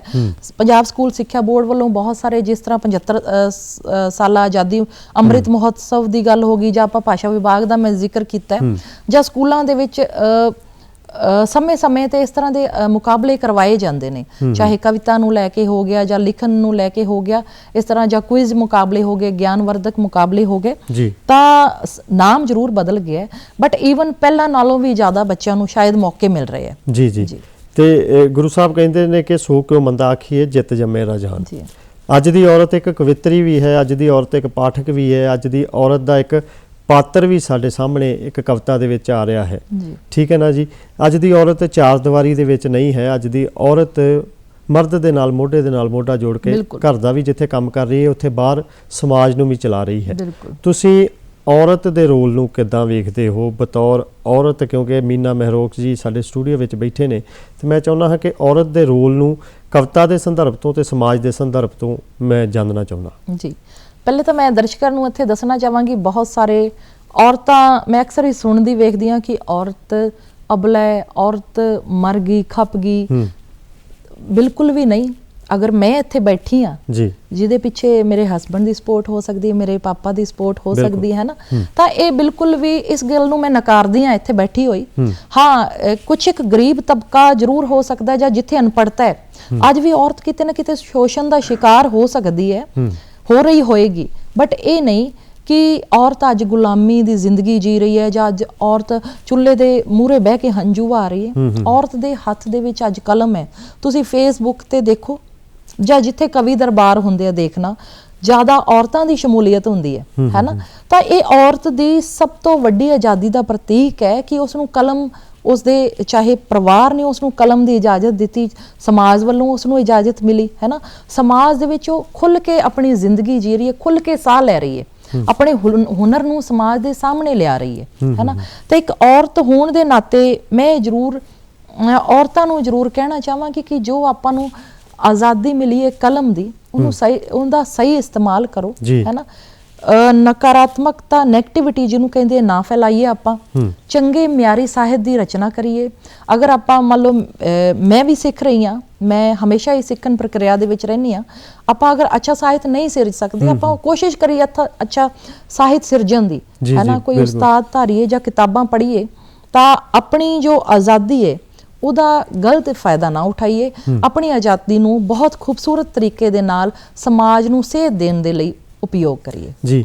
ਤੇ ਪੁਰਾਣੇ ਸਮਿਆਂ ਦੀ ਗੱਲ ਕਰ ਲੈਂਦੇ ਹਾਂ, ਅੱਜ ਦੇ ਦੌਰ ਦੀ ਗੱਲ ਕਰ ਲੈਂਦੇ ਹਾਂ। ਕੀ ਕਵਿਤਾ ਦੇ ਵਿੱਚ ਤੁਸੀਂ ਕੋਈ ਬਦਲਾਵ ਦੇਖਦੇ ਹੋ? ਕੀ ਸਰੋਤਿਆਂ ਦੇ ਵਿੱਚ ਤੁਸੀਂ ਕੋਈ ਬਦਲਾਵ ਦੇਖਦੇ ਹੋ? ਕੀ ਕੋਈ ਕਵੀਆਂ ਜਾਂ ਗੀਤਕਾਰਾਂ ਦੀ ਲਿਖਣੀ ਦੇ ਵਿੱਚ ਤੁਸੀਂ ਕੋਈ ਬਦਲਾਵ ਦੇਖਦੇ ਹੋ ਜੋ ਸਮਾਜ ਨੂੰ ਸਹੀ ਢੰਗ ਨਾਲ ਲੈ ਕੇ ਚੱਲ ਰਿਹਾ ਹੈ? ਬਿਲਕੁਲ, ਬਦਲਾਵ ਤਾਂ ਦੇਖੋ ਜ਼ਿੰਦਗੀ ਦਾ, ਕੁਦਰਤ ਦਾ ਸਭ ਤੋਂ ਵੱਡਾ ਨਿਯਮ ਹੈ ਨਾ। ਔਰ ਕਵਿਤਾ ਨੇ ਬੜੇ ਬਦਲਾਵ ਦੇਖੇ ਨੇ, ਬੜੇ ਰੂਪ ਦੇਖੇ ਨੇ। ਇਹਦੇ ਤੇ ਤੰਗੀਆਂ ਤਰੋਸ਼ੀਆਂ ਦਾ ਵੀ ਸਮਾਂ ਰਿਹਾ ਹੈ, ਜ਼ਰੂਰਤਾਂ ਤੋੜਾਂ ਦਾ ਵੀ ਸਮਾਂ ਰਿਹਾ ਹੈ। ਬਟ ਹੁਣ ਜੋ ਕਵਿਤਾ ਹੈ ਅਟਕੇਲੀਆਂ ਕਰਦੀ ਹੈ, ਕਿਕਲੀਆਂ ਪਾਉਂਦੀ ਕਵਿਤਾ ਇਸ ਟਾਈਮ ਆਪਣੇ ਪੂਰੇ ਜੋਬਨ ਤੇ ਹੈ ਨਾ। ਬਿਲਕੁਲ ਪਾਠਕਾਂ ਦੇ ਵਿੱਚ ਔਰ ਸਰੋਤਿਆਂ ਦੇ ਵਿੱਚ ਥੋੜਾ ਬਦਲਾਵ ਜ਼ਰੂਰ ਆਇਆ ਹੈ। ਅਸਲ ਦੇ ਵਿੱਚ ਜਦੋਂ ਦੀ ਜਿਵੇਂ ਸਮਾਜ ਬਦਲਦਾ ਹੈ, ਸਰੋਤਾ ਹੁੰਦਾ ਤਾਂ ਆਮ ਇਨਸਾਨ ਹੀ ਹੈ ਨਾ, ਉਹਦੀ ਸੋਚ ਵੀ ਉਸੇ ਤਰ੍ਹਾਂ ਬਦਲਦੀ ਹੈ। ਮੈਂ ਪਹਿਲੇ ਵੀ ਗੱਲ ਰੱਖ ਚੁੱਕੀ ਹਾਂ ਕਿ ਦੇਖੋ ਪਾਠਕ ਪਹਿਲੇ ਸਿਰਫ ਪਾਠਕ ਸਨ ਹੈ ਨਾ, ਉਹ ਕਿਸੇ ਤਰ੍ਹਾਂ ਦਾ ਰਿਐਕਟ ਨਹੀਂ ਕਰ ਸਕਦੇ ਸੀ, ਉਹ ਸਿਰਫ ਪੜ੍ਹਦੇ ਸੀ ਹੈ ਨਾ। ਬਟ ਅੱਜ ਕੱਲ੍ਹ ਦੇ ਕਵੀ ਦਰਬਾਰਾਂ ਦੇ ਵਿੱਚ ਵੇਖ ਲਓ ਜਾਂ ਸੋਸ਼ਲ ਮੀਡੀਆ ਤੇ ਦੇਖ ਲਓ, ਅੱਜ ਕੱਲ੍ਹ ਦੇ ਪਾਠਕ ਬੜੇ ਜਾਗਰੂਕ ਨੇ। ਪਹਿਲੀ ਗੱਲ ਤਾਂ ਕਿ ਉਹ ਇਸ ਵਜ੍ਹਾ ਕਰਕੇ ਜਾਗਰੂਕ ਨੇ ਕਿ ਹਰ ਪਾਸੇ ਵਿਦਿਆ ਦਾ ਪਸਾਰ ਹੈ ਨਾ। ਵਿਦਿਆ ਬਹੁਤ ਫੈਲ ਗਈ ਹੈ, ਪੂਰਾ ਪੰਜਾਬ ਜਾਂ ਆਪਾਂ ਪੂਰੇ ਵਿਸ਼ਵ ਦੀ ਗੱਲ ਕਰੀਏ ਤਾਂ ਲਗਭਗ ਐਜੂਕੇਟ ਹਰ ਇਨਸਾਨ ਹੈ। ਬਿਕੋਜ਼ ਆਫ ਮੋਬਾਈਲ ਵੀ ਕਹਿ ਸਕਦੇ ਹਾਂ, ਬਿਕੋਜ਼ ਆਫ ਐਜੂਕੇਸ਼ਨ ਵੀ ਕਹਿ ਸਕਦੇ ਹਾਂ ਹੈ ਨਾ। ਤਾਂ ਉਹਦੇ ਕਰਕੇ ਪਾਠਕ ਦੇ ਵਿੱਚ ਬਦਲਾਵ ਆਇਆ, ਉਹਦੀ ਸੋਚ ਦੇ ਵਿੱਚ ਬਦਲਾਵ ਆਇਆ। ਤਾਂ ਜਿੱਥੇ ਉਹਨੂੰ ਚੰਗੀ ਮਾੜੀ ਚੀਜ਼ ਲੱਗਦੀ ਉਹਦੇ ਤੇ ਪ੍ਰਤੀਕਿਰਿਆ ਉਹ ਕਰਦਾ ਹੈ। ਪਰ ਇੱਥੇ ਫਿਰ ਮੈਂ ਉਹੀ ਗੱਲ ਦੁਬਾਰਾ ਦੁਹਰਾ ਕੇ ਕਹੂੰਗੀ ਕਿ ਪੰਜਾਬੀ ਗੀਤਕਾਰੀ ਦੀ ਤੁਸੀਂ ਗੱਲ ਕੀਤੀ, ਤਾਂ ਗੀਤਕਾਰੀ ਦੇ ਵਿੱਚ ਆਪਾਂ ਆਪਣੀ ਜੋ ਜਾਗਰੂਕਤਾ ਹੈ ਕਿਉਂ ਨਹੀਂ ਦਿਖਾ ਰਹੇ? ਦੇਖੋ ਗੀਤਕਾਰ ਗੀਤ ਲਿਖ ਦਿੰਦਾ ਹੈ, ਗਾਇਕ ਗਾ ਦਿੰਦਾ ਹੈ। ਹੁਣ ਮੈਂ ਇੱਥੇ ਇੱਕ ਕਿਸੇ ਗਾਇਕ ਦੀ ਗੱਲ ਕਰਾਂਗੀ ਕਿ ਉਹਦਾ ਜੋ ਬੜੇ ਅੱਛੇ ਸਮਾਜ ਨੂੰ ਸੇਧ ਦੇਣ ਵਾਲੇ ਗਾਣੇ ਹੈ, ਉਹਦੇ ਕਿਸੇ ਸੁਣੇ ਹੀ ਨਹੀਂ। ਔਰ ਜੋ ਉਹਦੇ ਸ਼ਰਾਬਾਂ ਦੇ ਜਾਂ ਹਥਿਆਰਾਂ ਦੇ ਗਾਣੇ ਹੈ, ਸਪੋਜ਼ ਕਰੋ ਮੈਂ ਇੱਕ ਐਗਜ਼ਾਮਪਲ ਦੇਵਾਂਗੀ, ਉਹਦੇ ਬਹੁਤ ਸਾਰੇ ਵਿਊਜ਼ ਨੇ। ਅੱਛਾ, ਉਹ ਵਿਊਜ਼ ਤਾਂ ਆਪਾਂ ਹੀ ਦਿੰਦੇ ਆ ਨਾ ਉਹਨਾਂ ਨੂੰ, ਆਪਾਂ ਸਮਾਜ ਦੇ ਲੋਕ ਹੀ ਤਾਂ ਦਿੰਦੇ ਨੇ। ਤਾਂ ਇੱਥੇ ਆਪਾਂ ਨੂੰ ਜ਼ਰੂਰਤ ਹੈ ਜਾਗਰੂਕ ਹੋਣ ਦੀ। ਗੀਤਕਾਰੀ ਦੇ ਵਿੱਚ, ਕਵਿਤਾ ਦੇ ਵਿੱਚ ਲੱਚਰਤਾ ਨਹੀਂ ਆਈ। ਇਹ ਕਵਿਤਾ ਦੀ ਸਭ ਤੋਂ ਵੱਡੀ ਸਿਫਤ ਹੈ ਕਿ ਲੱਚਰਤਾ ਤੋਂ ਦੂਰ ਹੈ। ਹਾਂ, ਟੈਕਨੀਕ ਪੱਖੋਂ ਥੋੜੀ ਇਹ ਮਿਆਰ ਪੱਖੋਂ ਥੋੜੀ ਘੱਟ ਹੋ ਸਕਦੀ ਹੈ, ਪਰ ਇਹਦੇ ਲੱਚਰਤਾ ਤੋਂ ਬਹੁਤ ਦੂਰ ਹੈ। ਇੱਕ ਛੋਟਾ ਜਿਹਾ ਸਵਾਲ ਹੈ, ਉਹ ਸਵਾਲ ਸ਼ਾਇਦ ਕੌੜਾ ਵੀ ਹੋ ਸਕਦਾ, ਸ਼ਾਇਦ ਸਵਾਲ ਉਹ ਸੋਚਣ ਲਈ ਵੀ ਮਜਬੂਰ ਕਰ ਸਕਦਾ ਕਿ ਕੀ ਰੁਝਾਨ ਹੈ। ਇੱਕ ਛੋਟੇ ਜਿਹੇ ਕਮਰੇ ਦੇ ਵਿੱਚ 10 ਕੇ ਜਾਣੇ ਅਸੀਂ ਜੁੜ ਜਾਂਦੇ ਹਾਂ, ਤੁਸੀਂ ਮੇਰੀ ਕਵਿਤਾ ਸੁਣ ਲਈ, ਮੈਂ ਤੁਹਾਡੀ ਸੁਣ ਲਈ, ਜਾਂ ਹੋਰ ਕਿਸੇ ਨੇ ਇੱਕ ਦੂਜੇ ਦੀ ਸੁਣ ਕੇ ਤਾੜੀਆਂ ਮਾਰ ਕੇ ਅਸੀਂ ਬਾਹਰ ਆ ਗਏ।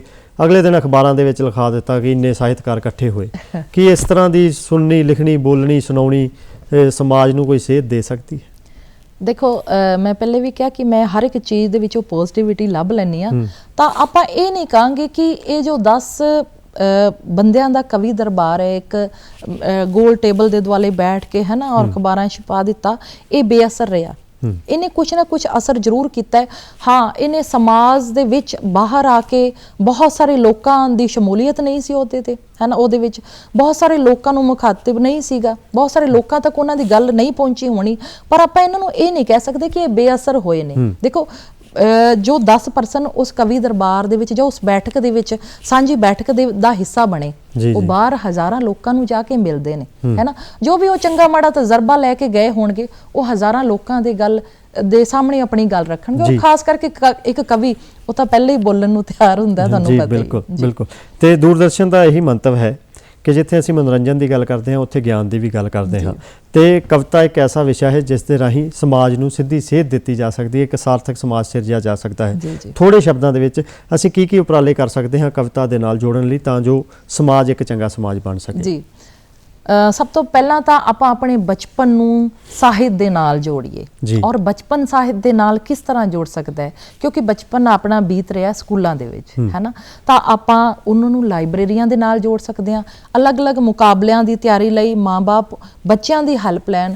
ਅਕਸਰ ਮੈਂ ਘਰਾਂ ਦੇ ਵਿੱਚ ਦੇਖਦੀ ਹਾਂ ਕਿ ਸਕੂਲਾਂ ਦੇ ਵਿੱਚੋਂ ਅਧਿਆਪਕ ਕੋਈ ਵੀ ਗੀਤ ਕਵਿਤਾ ਤਿਆਰ ਕਰਾਉਣ ਲਈ ਬੱਚੇ ਨੂੰ ਭੇਜਦਾ ਹੈ, ਪਰ ਮਾਂ-ਬਾਪ ਉਹ ਬੱਚਿਆਂ ਦਾ ਸਹਿਯੋਗ ਨਹੀਂ ਕਰਦੇ, ਤਾਂ ਬੱਚੇ ਗੂਗਲ ਤੋਂ ਇੱਧਰ ਉੱਧਰੋਂ, ਹੈ ਨਾ, ਜਿਸ ਤਰ੍ਹਾਂ ਦਾ ਮਸਾਲਾ ਮਿਲਿਆ ਉਹ ਚੱਕ ਕੇ ਲੈ ਜਾਂਦੇ।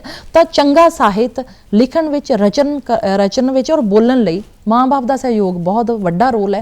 ਉਸ ਤੋਂ ਬਾਅਦ ਅਧਿਆਪਕਾਂ ਦਾ ਬਹੁਤ ਵੱਡਾ ਰੋਲ ਹੈ ਕਿ ਬੱਚਿਆਂ ਨੂੰ ਸਾਹਿਤ ਦੇ ਨਾਲ ਜੋੜਿਆ ਜਾਏ। ਆਪਣੇ ਨੌਜਵਾਨ ਬਹੁਤ ਸਾਹਿਤ ਦੇ ਨਾਲ ਜੋੜ ਰਹੇ ਨੇ, ਬਹੁਤ ਚੰਗਾ ਕੰਮ ਕਰ ਰਹੇ ਨੇ, ਬਹੁਤ ਸੋਹਣੀ ਗਜ਼ਲ ਲਿਖੀ ਜਾ ਰਹੀ ਹੈ, ਔਰ ਇਹ ਬੜੀ ਖੂਬਸੂਰਤ ਗੱਲ ਹੈ ਆਪਣੇ ਸਾਹਿਤ ਲਈ। ਜੀ ਬਿਲਕੁਲ ਜੀ, ਬਹੁਤ ਖੂਬਸੂਰਤ ਗੱਲ ਹੈ ਆਪਣੇ ਸਾਹਿਤ ਲਈ।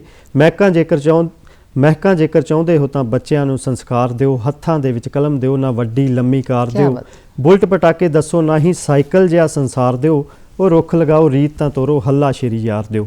ਹੱਲਾਸ਼ੇਰੀ ਦੀ ਲੋੜ ਹੈ, ਅਸੀਂ ਕਿਸ ਤਰ੍ਹਾਂ ਦਾ ਸਮਾਜ ਸਿਰਜਣਾ ਹੈ ਸਾਡੇ ਤੇ ਡਿਪੈਂਡ ਕਰਦਾ ਹੈ, ਸਾਡੇ ਤੇ ਨਿਰਭਰ ਕਰਦਾ ਹੈ। ਕਵਿਤਾ ਬਹੁਤ ਵੱਡਾ ਰੋਲ ਅਦਾ ਕਰਦੀ ਹੈ। ਮੈਡਮ ਮੀਨਾ ਮਹਿਰੋਕ ਜੀ, ਤੁਸੀਂ ਸਾਡੇ ਸਟੂਡੀਓ ਵਿੱਚ ਆਏ, ਤੁਹਾਡਾ ਬਹੁਤ ਬਹੁਤ ਸ਼ੁਕਰੀਆ। ਦੋਸਤੋ, ਤੁਹਾਡਾ ਵੀ ਬਹੁਤ ਬਹੁਤ ਸ਼ੁਕਰੀਆ।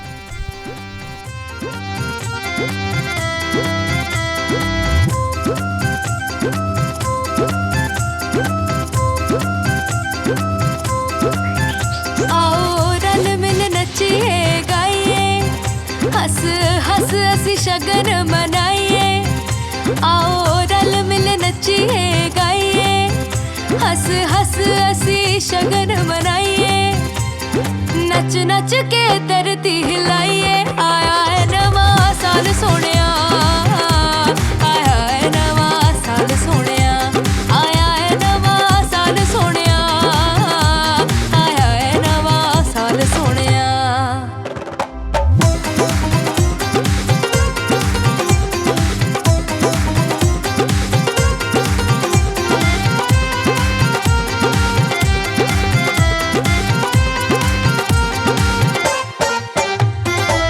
ਰਲ ਮਿਲ ਸ਼ਗਨਾਂ ਦੀ ਲੋਹੜੀ ਵੀ ਮਨਾਣੀ ਏ, ਅੰਬਰਾਂ ਤੇ ਆਪਣੀ ਗੁੱਡੀ ਵੀ ਚੜਾਣੀ ਏ। ਰਲ ਮਿਲ ਸ਼ਗਨਾਂ